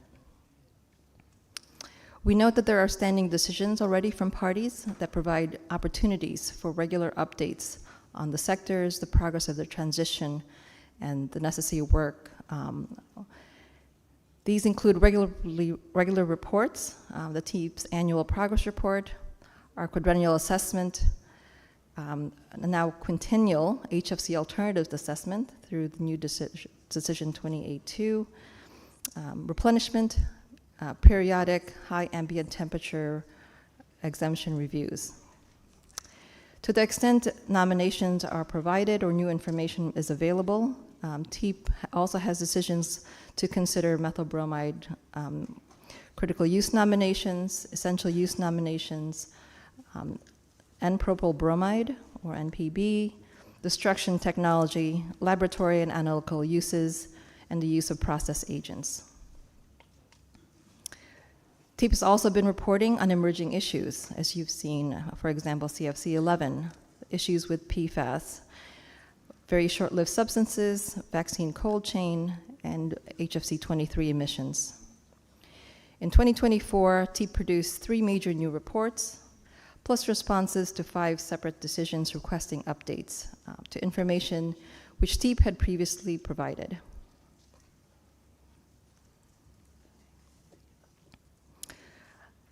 This is just to note, based on some of these standing decisions already taken by parties, this is sort of our scope of plan reports in the upcoming years, specifically 2025 and 2026.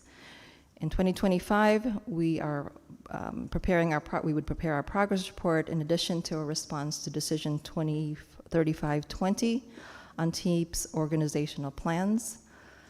We have already started and will continue to develop our 2026 reports for the assessment, and we have ongoing activities for periodic reports that cover replenishment, work on our modeling updates approach, and of course, as our colleagues on the other panels mentioned, continued coordination, which is working very well amongst the three panels.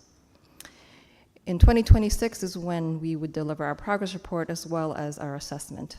And so there are a number of reports that would be completed in that year, which our committees are working on. We would deliver the replenishment study, and we would be developing reports for 2027, including the synthesis with the other panels and the HFC Alternatives Review report.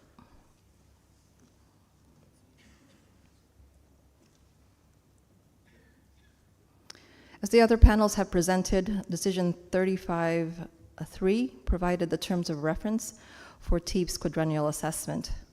These included 11 topics. These are an abbreviated version of the full decision. I'll highlight a few things here that I think are relevant to the ongoing discussions at the MOP, the current MOP. Parties have asked us in our assessment to report on the technical progress in the production and consumption sectors, in the transition to alternatives for controlled substances in all sectors. We will again look at process agents and feedstock uses as part of that assessment. We were asked to look at the status of banks and stocks of controlled substances. We are also asked to look at all challenges facing all parties to the Montreal Protocol in implementing their obligations under the protocol, and to look at the impact of the phase out and the phase down of HFCs on sustainable development.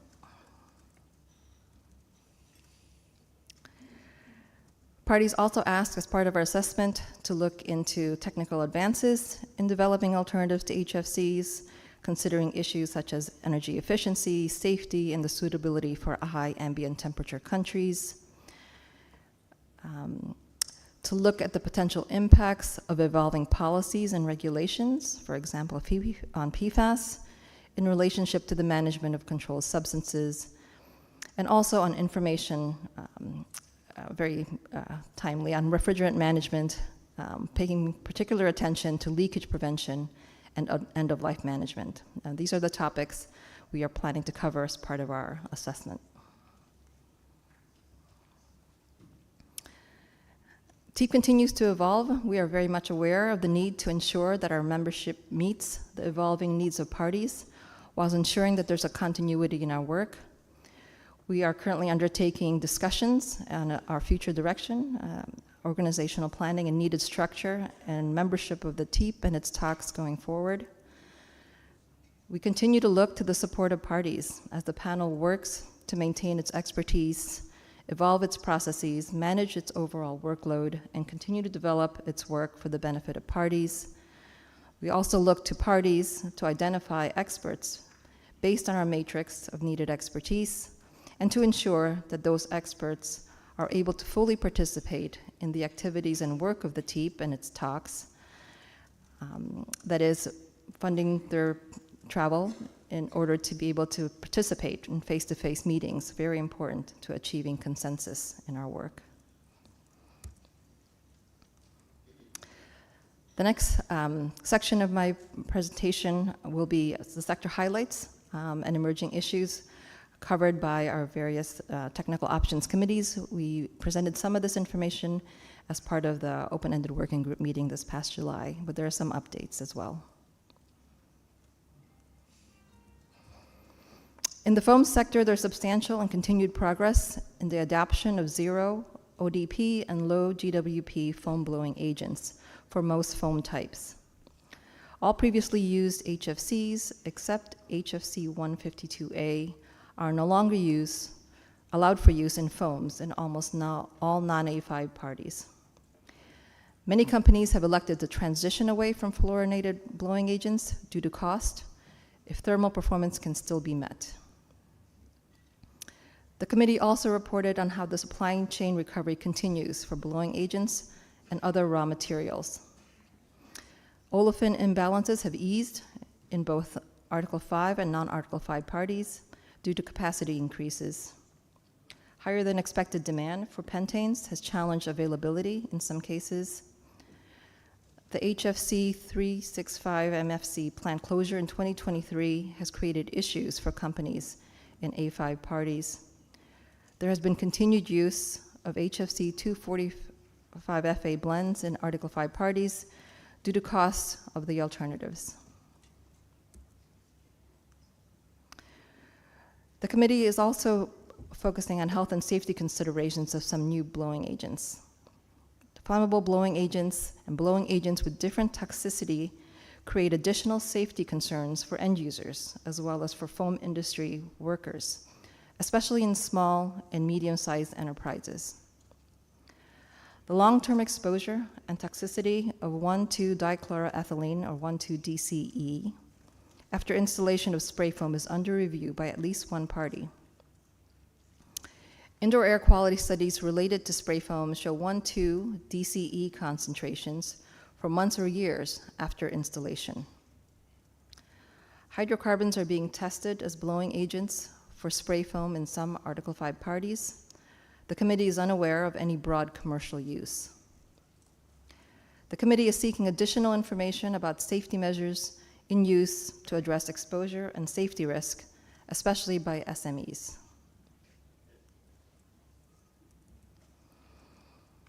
In the fire suppression sector, the committee reported that no new alternatives are reported in development. Civil aviation has not yet approved an alternative for cargo compartments or engine nacelles. Part of this is due to the uncertainty surrounding PFAS, as the leading contender for cargo compartments contains a component that some define as PFAS. All enduring uses, including civil aviation, still depend on the ever-declining bank of halon 1301, that is, as a reclaimed agent. Recent indications are that some of the halon 1301 recovered does not meet the required purity standard, that is, it must be 99.6% pure. Although it is possible to reclaim the halon back to the required purity, some halon is lost during reclamation. Also, higher levels of impurity mean that successively more halon is lost, and in some cases, the halon might not be recoverable and therefore destroyed. The committee and industry stakeholders are assessing and watching the potential impact of this issue. Finally, the committee wanted to note and remind parties that the destruction of halon 1301 for carbon credits will further deplete the bank.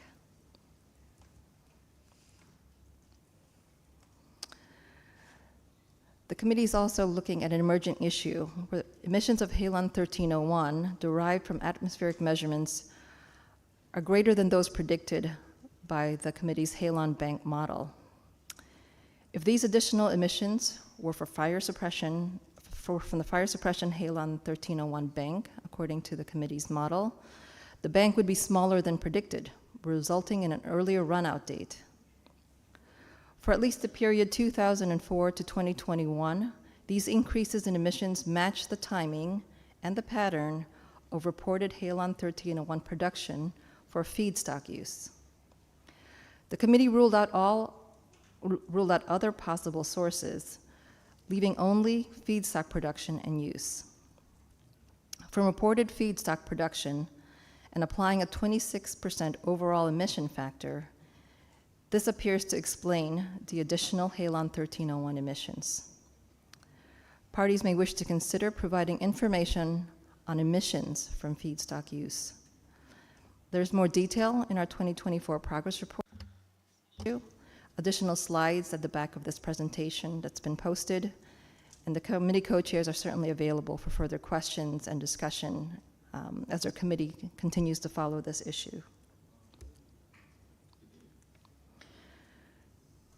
With regard to methyl bromide, a significant milestone was reached in 2024.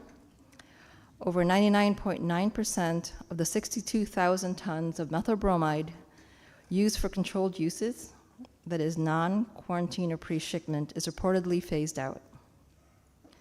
The current focus is on alternatives for methyl bromide used for QPS uses, about 8,000 to 10,500 tons per year. A slide is provided at the back of the presentation showing sort of these quantities. We know that technically and economically feasible alternatives are currently available for about 40% of these uses. And we recognize that some countries already are achieving major reductions in their QPS use.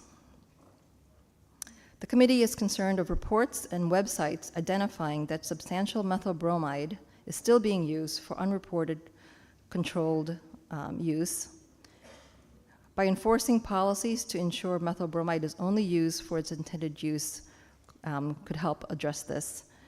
This means that quarantine methyl bromide use is only for quarantine pests, or that pre-shipment use is only for officially endorsed control of cosmopolitan pests and only within 21 days before export.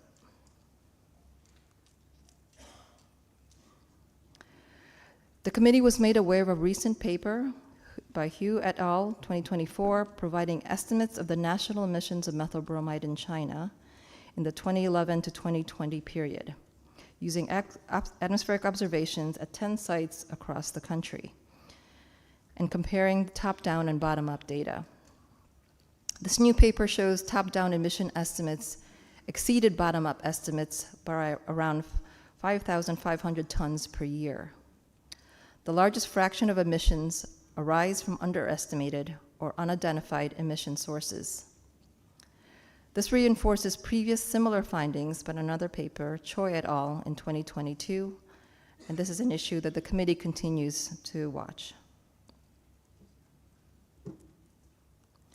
In the medical and chemical sector, pressurized metered dose inhalers, dry powder inhalers, aqueous soft mist inhalers, and other delivery systems such as nebulizers all play a role in the treatment of asthma and chronic obstructive pulmonary disease. The development of lower GWP pressurized metered dose inhalers with lower GWP propellants like HFC 152A and HFO 1234ZEE is proceeding, although potential challenges could risk the consistent supply of affordable medicines. We know that development is a complex process involving many new ways of manufacturing, new clinical trials, and new regulatory approvals needed. 3 manufacturers have registered clinical studies for 3 inhalers due to be completed in 2025. A further 10 or more companies could have active programs to develop pressurized metered dose inhalers.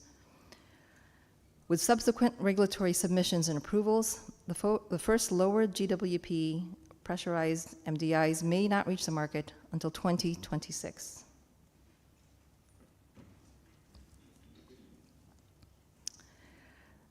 The committee took the lead on behalf of the TEEP in responding to decision 35-7, as you heard, which requested the TEEP to prepare a report for this meeting containing information on the quantity of HFC 23 being consumed by country and by sector, and to provide updated estimates on the amount of HFC 23 generated at and emissions from HCFC 22 production.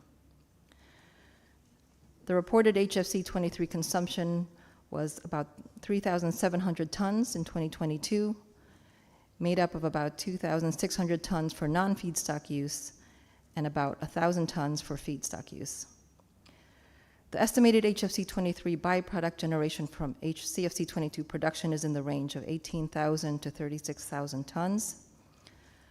The total HFC 23 emissions from HCFC 22 production, as reported under Article 7 and the UNFCCC, was about 800 tons.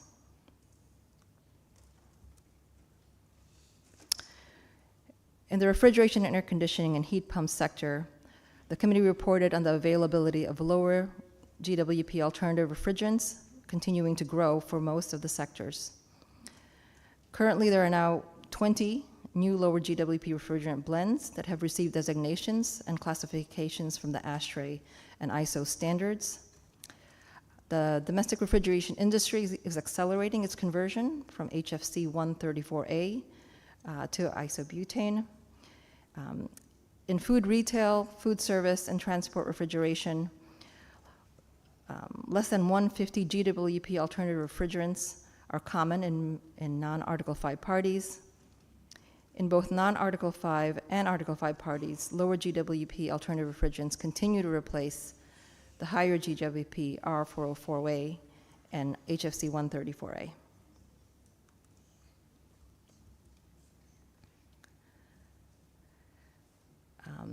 R452A, an HFC HFO blend, is now used in road transport refrigeration, while HFO 1234YF is used in marine container refrigeration.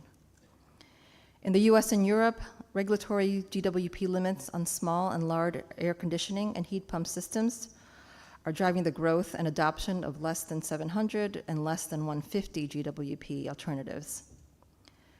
Vehicle electrification requires a holistic vehicle thermal management approach, meaning heating and cooling of the driver cabin, along with battery cooling.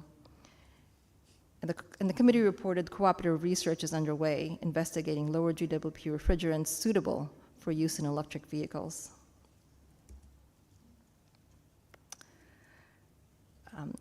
The committee has taken the lead on behalf of the TEEP to respond to Decision 3510, which asked the TEEP to update information on energy efficiency while phasing down HFCs in the refrigeration and air conditioning sectors. Oh, sorry. The updates provided by the committee included that passive cooling, higher energy efficiency standards, and faster phase down of climate warming refrigerants could avert up to 60% of the predicted direct and indirect carbon dioxide equivalent emissions from the cooling sector by 2050. Many Article 5 parties are working on approved harmonized regional minimum energy performance standards for air conditioning and residential refrigerators.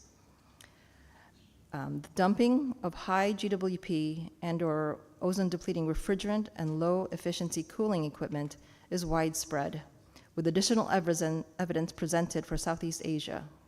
This is provided in the report. We also noted in our report that the TEEP's work on energy efficiency, now through 5 reports, have supported 3 executive committee decisions for funding to support energy efficiency activities by Article 5 parties.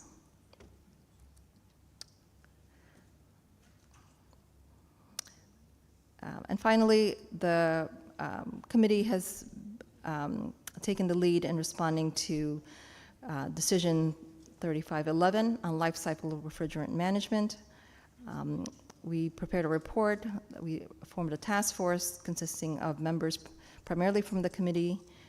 A very successful workshop was held at this meeting this past weekend, hosted by the Secretariat, and expanded on many of the main findings from the task force's report. With that, I conclude my presentation, and thank you. Thank you so very much for those rich presentations and for all the work that you and the members of the panels do. I now open the floor for questions and answers.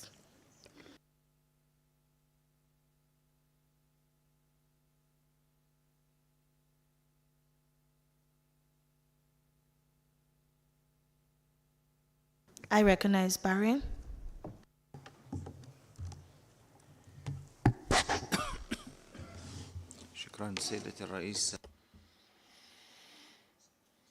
Thank you, President. Good morning, everyone.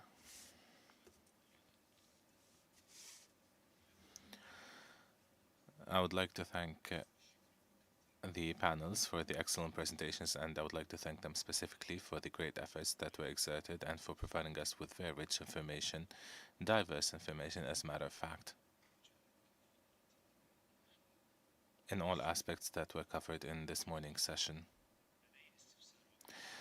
I do have one clarification request addressed to TEAP.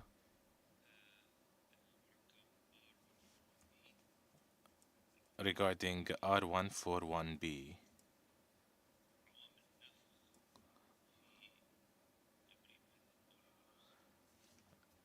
regarding specifically the pre-blended items, we know that there is a commitment to ensure a higher level of compliance in a number of states next year, specifically in order to ban these pre-blended products that include the R141B. And this is why I would like to ask two questions here. Regarding the spray foam products, first of all, until now, do we have clear alternatives, efficient alternatives that could be used specifically in high temperature or high ambient countries? And the second important question as well relates to the control environment. In a lot of Article 5 states, we see a great difficulty in providing the necessary laboratories in order to properly inspect for these products to make sure if they include the R141B or not. Specifically, as we enter into the phase of banning at the beginning of 2025, and we expect then to see a greater trafficking or smuggling activity with these products. So basically, it's going to be more complex for these Article 5 states to conduct the proper control measures regarding these products. So in your opinion, what could be done in that aspect? What would be the advice of TIAB in that sense? Thank you.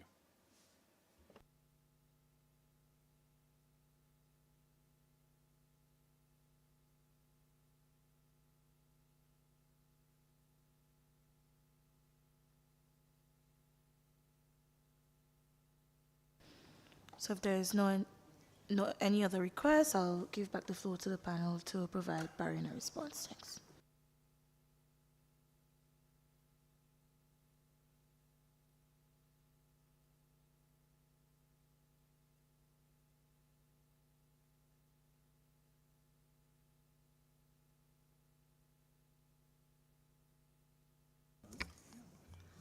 Okay, thanks. Regarding the fully blended formulations containing 141B, we know that it's stable and easier to process in, let's say, remote areas, in considering hot countries. We have to consider a few possibilities to replace 141B. One would be water-blown systems for spray. The second option could be if we move to the fourth generation of blowing agents, we could also consider 1233ZD in slow quantities blended with water that could provide more or less the same stability in terms of boiling point, and this would provide a system that could be used for spray in remote area.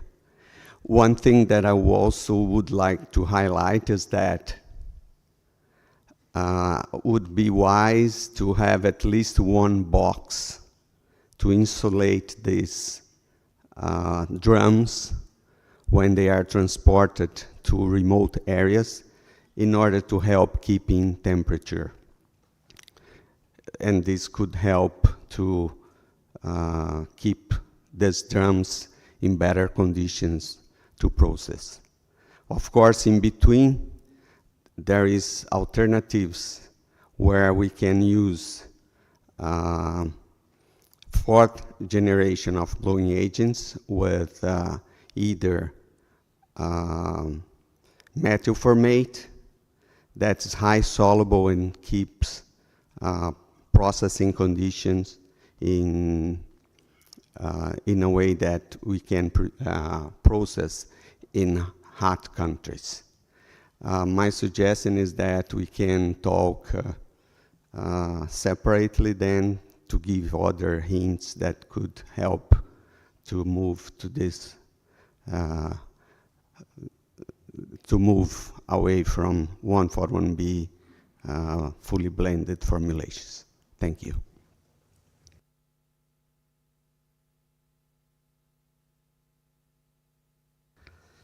Well, regarding legal activities with fully formulated blends, this is a very complex issue, as the customs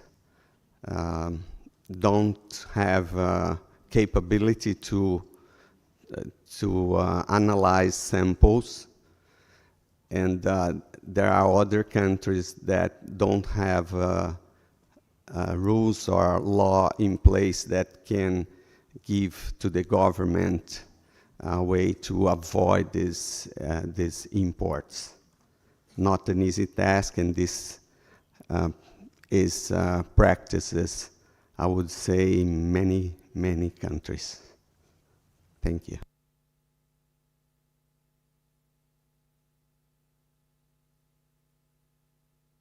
Thank you so much. I would like to once more thank the assessment panels through the co-chairs for their excellent work.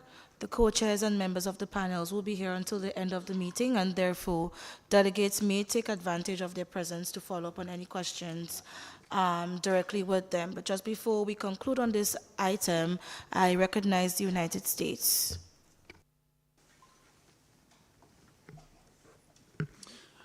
Thank you very much, Madam President. And just to say thanks to the three panels for all their work and also for their presentations, which I thought were quite informative.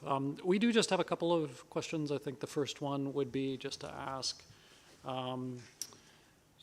so on the TEEP, we were looking at some of the reported information as it relates to halons.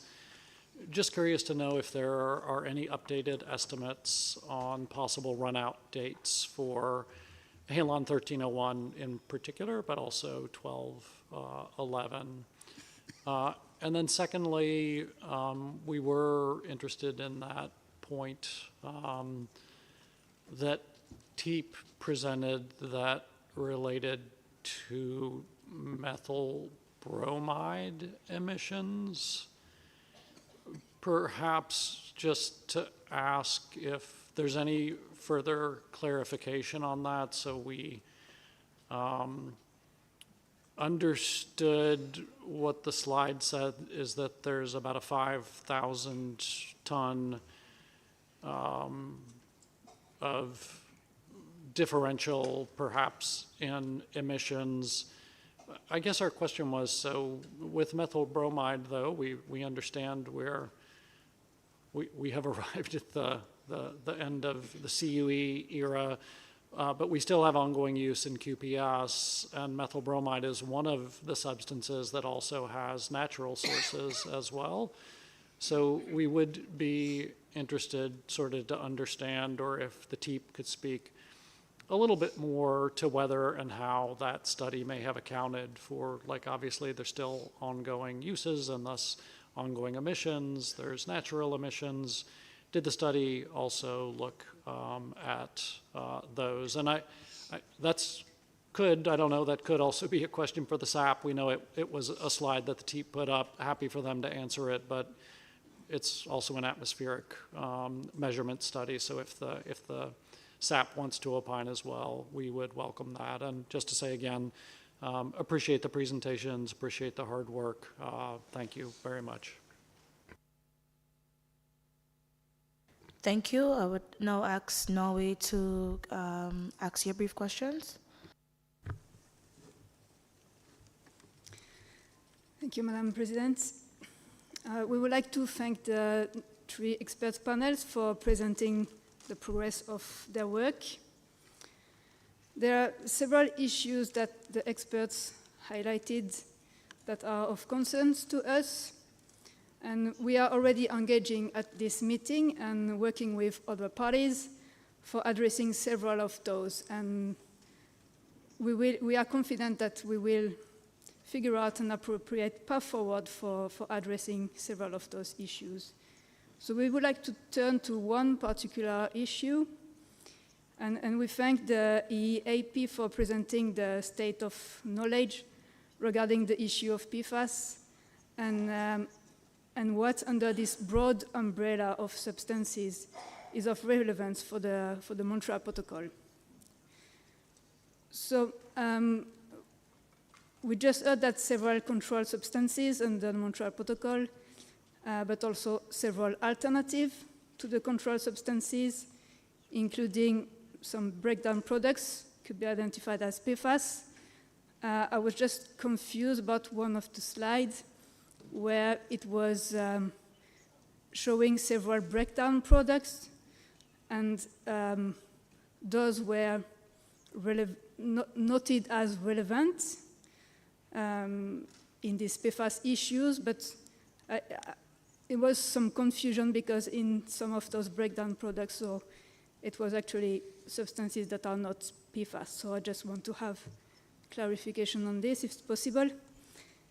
Also, although we do not know all the possible environmental and health effects of those substances, we know more than enough to be very concerned. The PFAS substances are also called forever chemicals, meaning that once they are released into the environment, it will not go away. And there is mounting evidence from studies, increasing amount of studies, showing that the concentration of TFA, breakdown product of some controlled substances or alternative to the controlled substances, that there are increasing concentration of this TFA in fresh waters, drinking water, as well as in tree leaves, and this is assuming to be increasing in the decades to come. So this should be a matter of great concern. In my country, as well as in the member states of the European Union, the precautionary principle is applied as a basis of environmental law. And it is in the remit of the countries to assess and decide which regulatory approaches they deem necessary for addressing this issue. Should we decide to group together or separately? And indeed, we have different approach to PFOS and PFO separately to the rest of the PFAS substances. The Montreal Protocol is succeeding in phasing out the ozone-depleting substances, and we are well on our way to phasing down HFC, contributing to the efforts globally to limit global warming. We have concerns that while transitioning away from HFCs, we create a new environmental problem. We would like to encourage parties to carefully assess which alternatives to HFC are available and take into consideration all environmental and climate effects in a broad context when they are elaborating their national plans for phasing down HFCs. We also like to point out the need to increase our understanding on this issue, and we would like to recall the decision taken by the parties at the MOP last year, requesting all of the 3 assessment panels to keep track of all new development in research, monitoring and regulatory approaches. And there are actually more and more articles, research that are coming out, and we look forward to receive updated information for the 2026 Quadrennial Report. Thank you. Thank you so very much, Norway. I recognize the European Union, and just a reminder that we'll be closing this item as soon as possible. So if you do have any question that you believe you would want to ask, please make it short as we would close. I also want to reiterate the point that you do have an opportunity to meet with the panel, as they would be here until the end of the meeting, should you wish to ask any further questions. So the European Union, and then I'll give over to the panel.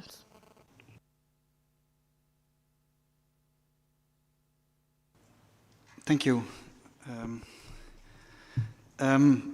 First, I would like to thank the 3 panels for their presentations. I have to say your work is and continues to enlighten us and inform us, and we very much appreciate it, and we're well aware of the amount of work we sometimes ask from you, but very much welcoming these efforts that continue to inform us.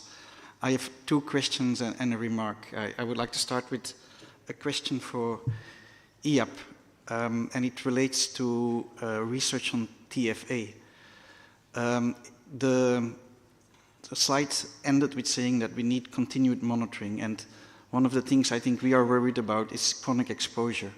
And I would like to ask if there can be some kind of qualification if you think that the research on that and the research foreseen in the future is rich enough. Are we looking into this in sufficient ways to make sure that we are really certain what the effects of chronic exposure might be of that substance? A second question I have for TIAP, and it relates to methyl bromide. I noted indeed that there was new information provided today, and maybe TIAP could remind us what are the differences in amounts between bottom-up and top-down emission estimates on a global level. I think that would be informative to remind ourselves of, let's say, some of the challenges still in that sector. And then finally, rather a remark, but I found the slide presented on MDIs encouraging, noting that already from 2026 onwards we might have alternatives on the market with significantly lower GWP potentials. And as such, I think the work we're doing here in this session is also very relevant in that context. Thank you very much.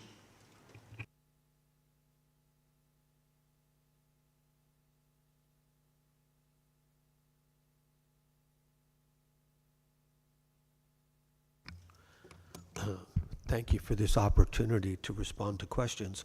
And my response to the distinguished delegate from the US, there are one definite emerging issue and one potentially emerging issue for Halon 1301 that could affect the run-out date. Before we redo those estimates, we are trying to get a better handle on both of those issues. That is, these excess or higher emissions than we would anticipate are definitely not coming from the Halon Bank. And secondly, this issue on contamination, because if it is very broad-based, then we would expect to lose more halon in the reclamation process than we are currently estimating. So over the next months, certainly in time for our 2026 progress report, we are trying to get much more information on that to provide a better idea on the run-out dates for 1301. For Halon 1211, there's been much less agreement between the atmospheric-based emissions estimates and the Halon model estimates from the bank. And this is something we know we need to take up with the SAPs to some extent, but within the FS talk, we need to get a much better handle on that, especially if other agents that are currently used as Halon 1211 replacements are no longer available, that are ODS or are now going to be considered PFAS. So it could absolutely affect a run-out date for Halon 1211 that we previously would not have thought to be the case.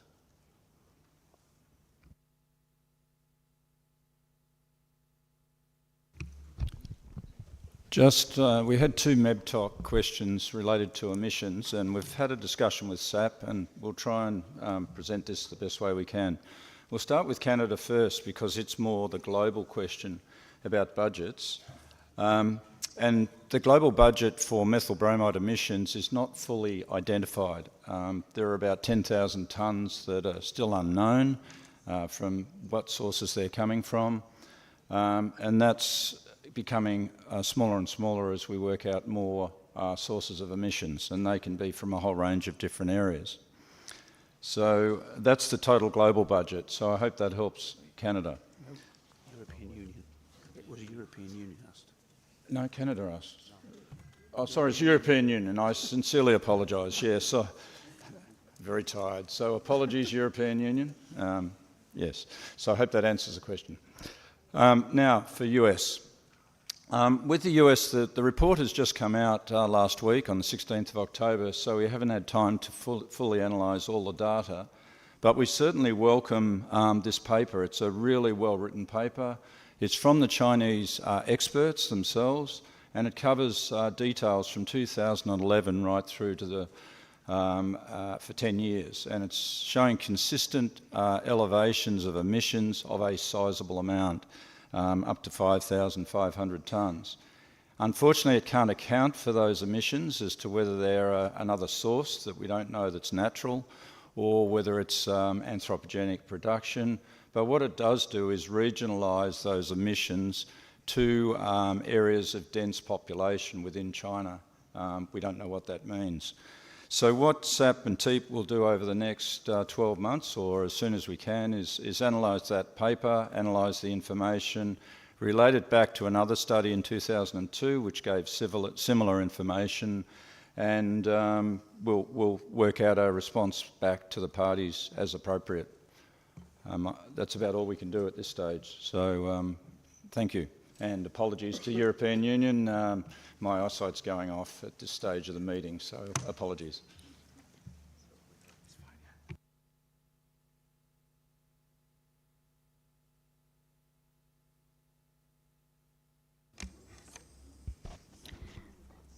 So in answer to the questions and comments to EAP, the European Union question or comment on TFA and the concern about the increasing amounts of TFA that are being found, and also the chronic exposure, and our researchers looking at this sufficiently. And there is a lot of work going on looking at the increasing amounts, monitoring the increasing amounts of TFA. And I have to say there's not as much going on for the effects on TFA. And of course, the chronic exposure of TFA experiments cannot be done on humans. So these are being done on laboratory animals, and the results extrapolated up to humans with completely different body weight, and in some instances, different physiology. So it's quite a difficult situation, and that's why at least the monitoring is very important. But I do agree with the EU that more attention needs to be paid on the exposure side, especially with the chronic, potentially chronic effects. And some of the good work coming out of China on this has shown high levels of TFA and some effects from industry that is producing TFA as a byproduct. So there is some information out there, and the Chinese researchers are doing a very good job there.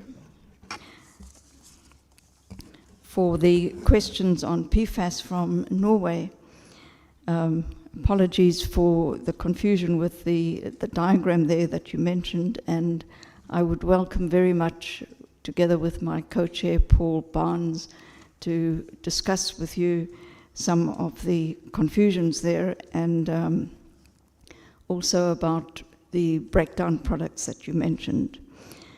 I think what is very good in this journey towards trying to come up with a good definition and a good explanation of what PFAS is. The three panels have come together on this, and we are, even at this meeting, discussing the consistency and the complications in a way, and the confusion, of course, of PFAS. So the three panels are working together to identify how this should be addressed, and there is also meetings coming up next year from RUPAC, which is the nomenclature for chemistry, and one of their agenda items is PFAS for a definition, and some of the members of the three panels will be taking part in these discussions. So we hope to come with some more interesting and definite information to you next time we meet. Thank you.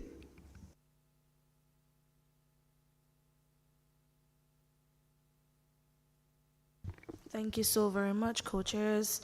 I also recognize Saudi Arabia. Thank you.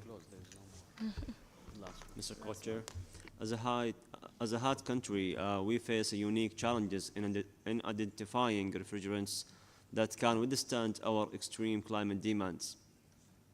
My question for the team is as follows.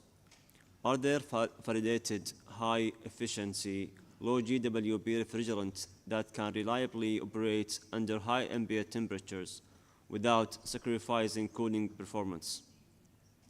Having a clear understanding of refrigerants that have proven effective in a real-world high heat conditions is essential for us to meet our cooling needs sustainably. Furthermore, regarding the availability of lower GWP refrigerants, we understand that the new options are expanding within the RAC sector, as highlighted in the TEEP report. However, we request a clarification from TEEP. What is the level of safety these alternatives provide in high temperature conditions? It's essential to confirm that these alternatives can be safely integrated without compromising on risk levels in our high ambient environment. Thank you.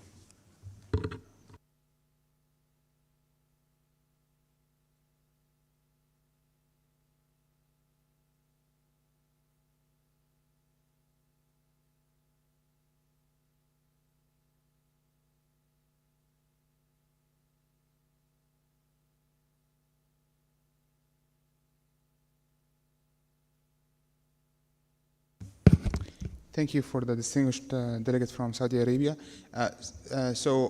Solutions for high ambient temperature countries exist for room air conditioners and for larger packaged units that do not sacrifice capacity and improve energy efficiency.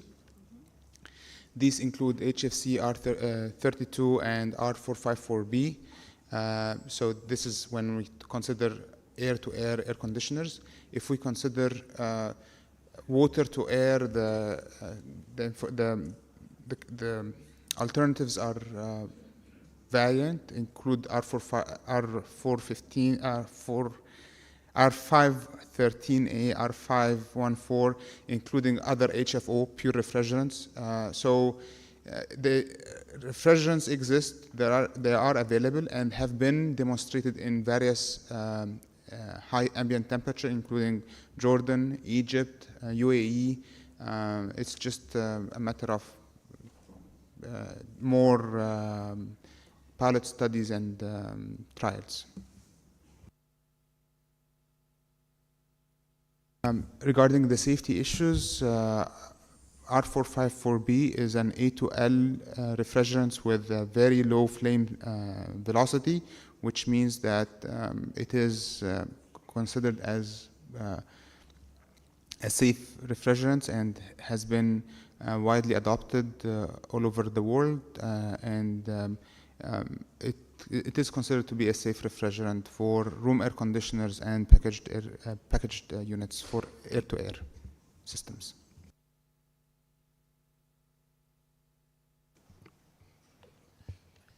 Thank you so very much. I invite you guys to exit and take your seats.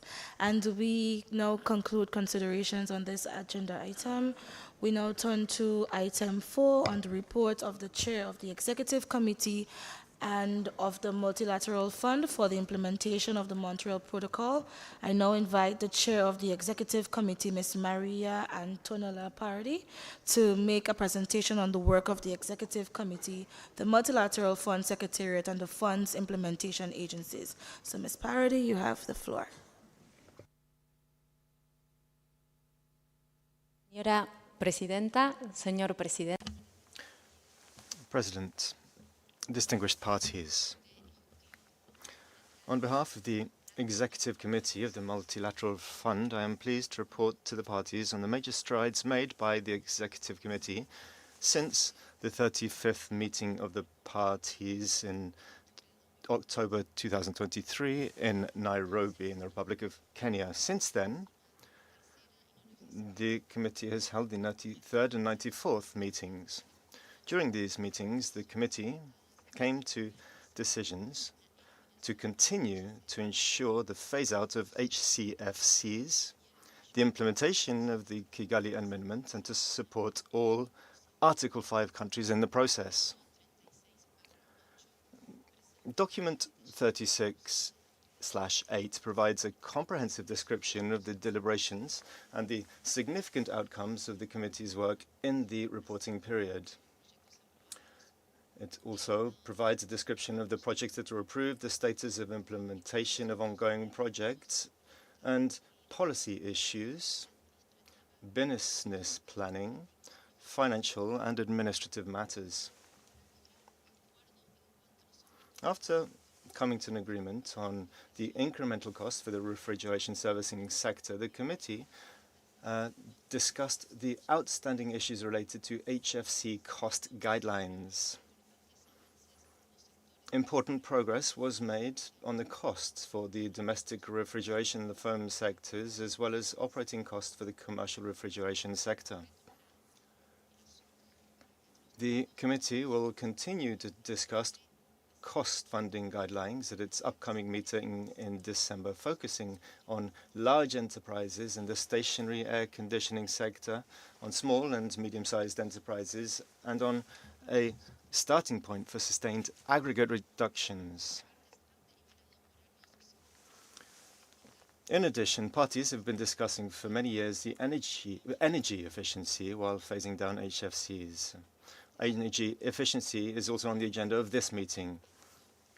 At its 94th meeting, the Executive Committee advanced its approach, coming up with a breakthrough decision, an operational framework to enhance energy efficiency.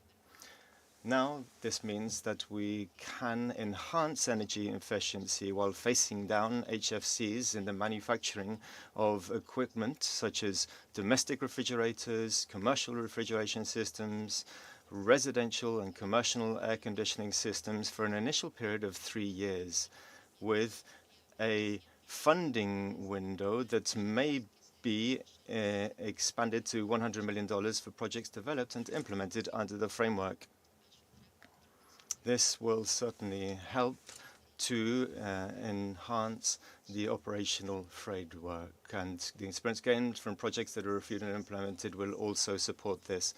The Fund Secretariat was also requested to further elaborate on the operational framework in relation to costs for maintaining and or enhancing energy efficiency in non-manufacturing activities, and costs for maintaining and enhancing energy efficiency for component manufacturers and heat pump manufacturers, and a revolving fund for end-user incentive projects. These will be discussed at the next meeting and will be reported to the parties at the 37th meeting.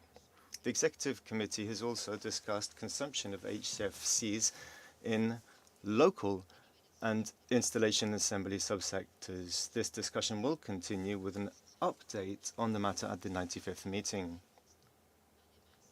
The committee also encouraged bilateral and implementing agencies and Article 5 countries when developing their KIPs to include local installation and assembly and to ensure a sustained phase down of HFCs in applications that are targeted by the projects. Article 5 countries also discussed the issue of accessibility and affordability of alternatives in the PU foam sector. This was discussed on the basis of information provided by the Secretariat. The discussion was non-conclusive. Therefore, the committee requested a paper updating information on alternative technologies in the PU foam manufacturing sector for Article 5 countries. Consideration was also given to HFCs contained in imported pre-blended polyols in the PU foam sector in stage 1 of the KIPs, and the issue will be discussed at the 95th meeting on the basis of past practice with regard to HCFCs contained in imported pre-blended polyols. The Executive Committee also agreed on the modalities for the distribution of funding tranches for the Kigali implementation plans. Therefore, Article 5 countries will be able to submit to the final funding tranche for stage 1 of the KIPs at the earliest 2 years prior to the last year of the plan for which a consumption target was established. This is on the understanding that the first tranche of stage 1 of the KIP should be at a funding level not higher than 60% of the total funding for the plan. Now, on the issue of life cycle refrigerant management, the committee requested the Secretariat to prepare for the 97th meeting a report providing an overview of the report of the Technology and Economic Assessment Panel and an overview of the status of implementation and preliminary outcomes of the project submitted under Decision 91/66. This was done with a view to enabling the committee to consider the establishment of a funding window in line with Decision 35/11. Parties and other stakeholders had discussions on the workshop ahead of the 36th meeting of the parties, and these discussions will provide important information for the work of the Multilateral Fund Secretariat and the discussion that members will have on this issue next year. And following up the recommendation by the Multilateral Organization Performance Assessment Network, the committee also approved a results framework and scorecard with indicators to measure the effectiveness of the fund. I would also like to refer to the half-day session on strategic approaches to the implementation of the Kigali Amendment that took place last May. This was immediately prior to the 94th meeting. This session enabled members to informally discuss how the KIPs can have more strategic designs and how they can then pursue greater benefits beyond the minimum that are required for compliance. The committee decided to continue these discussions in future meetings. And they will take into consideration the information provided on how HCFC phase-out and HFC phase-down activities supported by the fund might contribute to sustainable cooling. The next half-day session will take place immediately after the upcoming 95th meeting. Recognizing the greater workload of implementing agencies, the greater technical expertise required, and the support given to low-volume consuming countries, the committee approved an increase in the core unit funding for UNDP, UNIDO, and the World Bank, as well as for the UNEP Compliance Assistance Program for the provision of technical and policy assistance to low-volume consuming countries and to support KIP implementation. For low-volume consuming countries, agency fees have also been increased. I would like to now give you a brief update on the activities and the main achievements during the past year of the implementing agencies.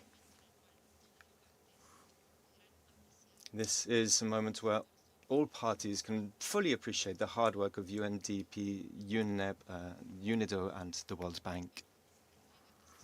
On UNDP, UNDP provides technical support to 47 countries to meet their HCFC targets under the Montreal Protocol. It also provides support to 33 countries to prepare their Kigali HFC implementation plans. To date, 16 KIPs have been submitted. UNDP also strives to support innovation through digital tools to reduce HFC emissions in cooling systems and through new technology for low carbon data centers using immersion cooling systems. In addition, UNDP has assisted 12 countries in the development of strategies for sustainable cooling through national cooling action plans. They have also supported joint interventions for the implementation of the Kigali Amendment and energy efficiency through collaboration with other partners, such as Cool Up Programme and the Agora Project. UNDP has continued to apply funds policy on gender mainstreaming also. On UNEP, UNEP has supported 102 countries with institutional strengthening projects. It has helped them to timely report their data and assisted them in meeting their HCFC phase-out commitments through the management plans, the HPMPs, through regional networks of ozone officers, information clearinghouse products, and compliance assistance services. In addition, UNEP has supported 59 countries with the preparation of their KIPs and has helped their refrigeration servicing sector to safely adopt low GWP energy efficient technologies.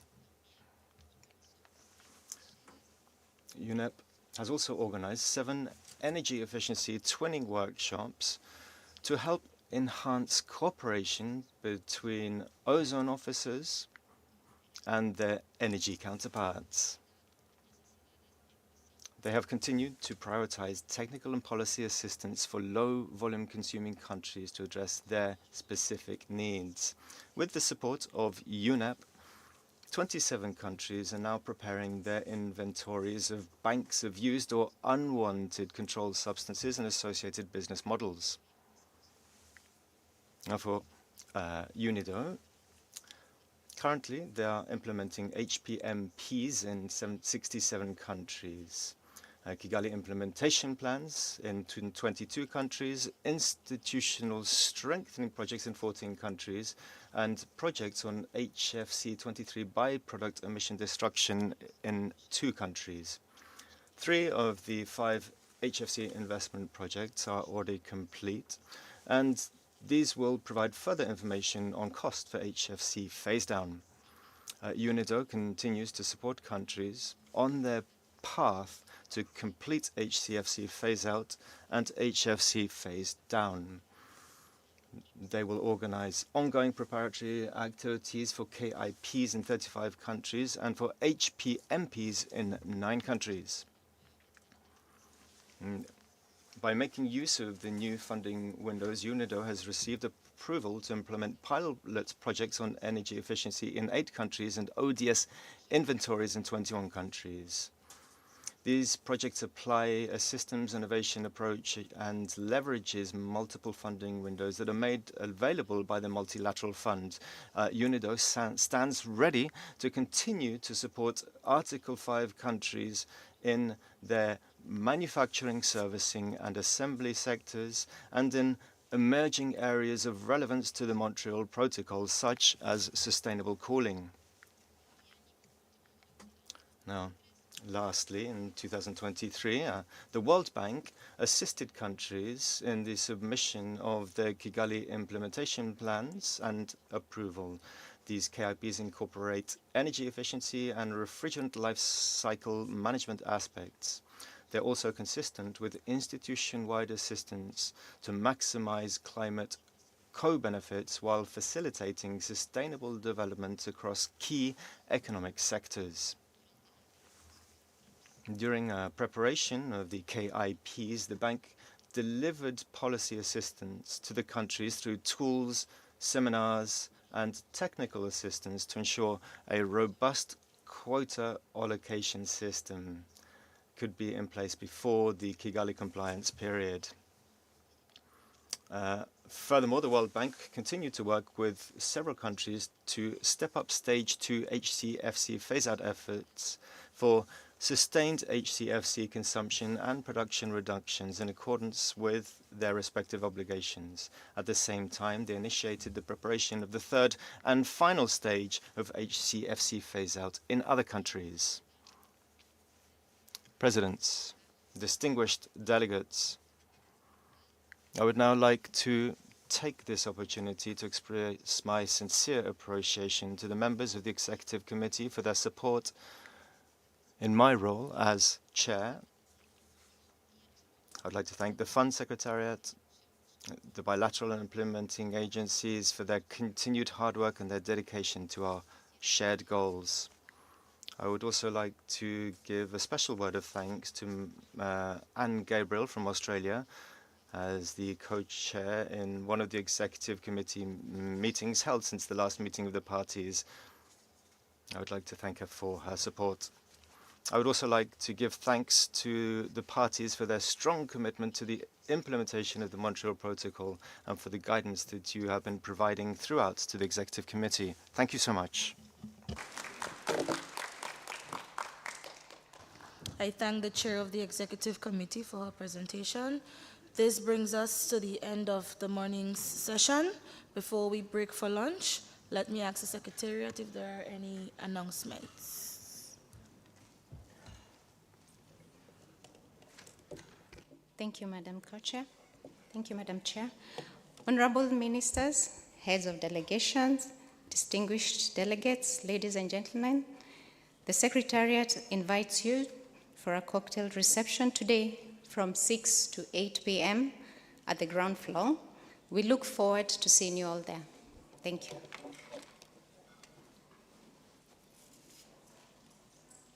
Thank you. We will now adjourn the plenary for lunch. The schedule of meetings and side events that will take place over the lunch break is indicated on the screen.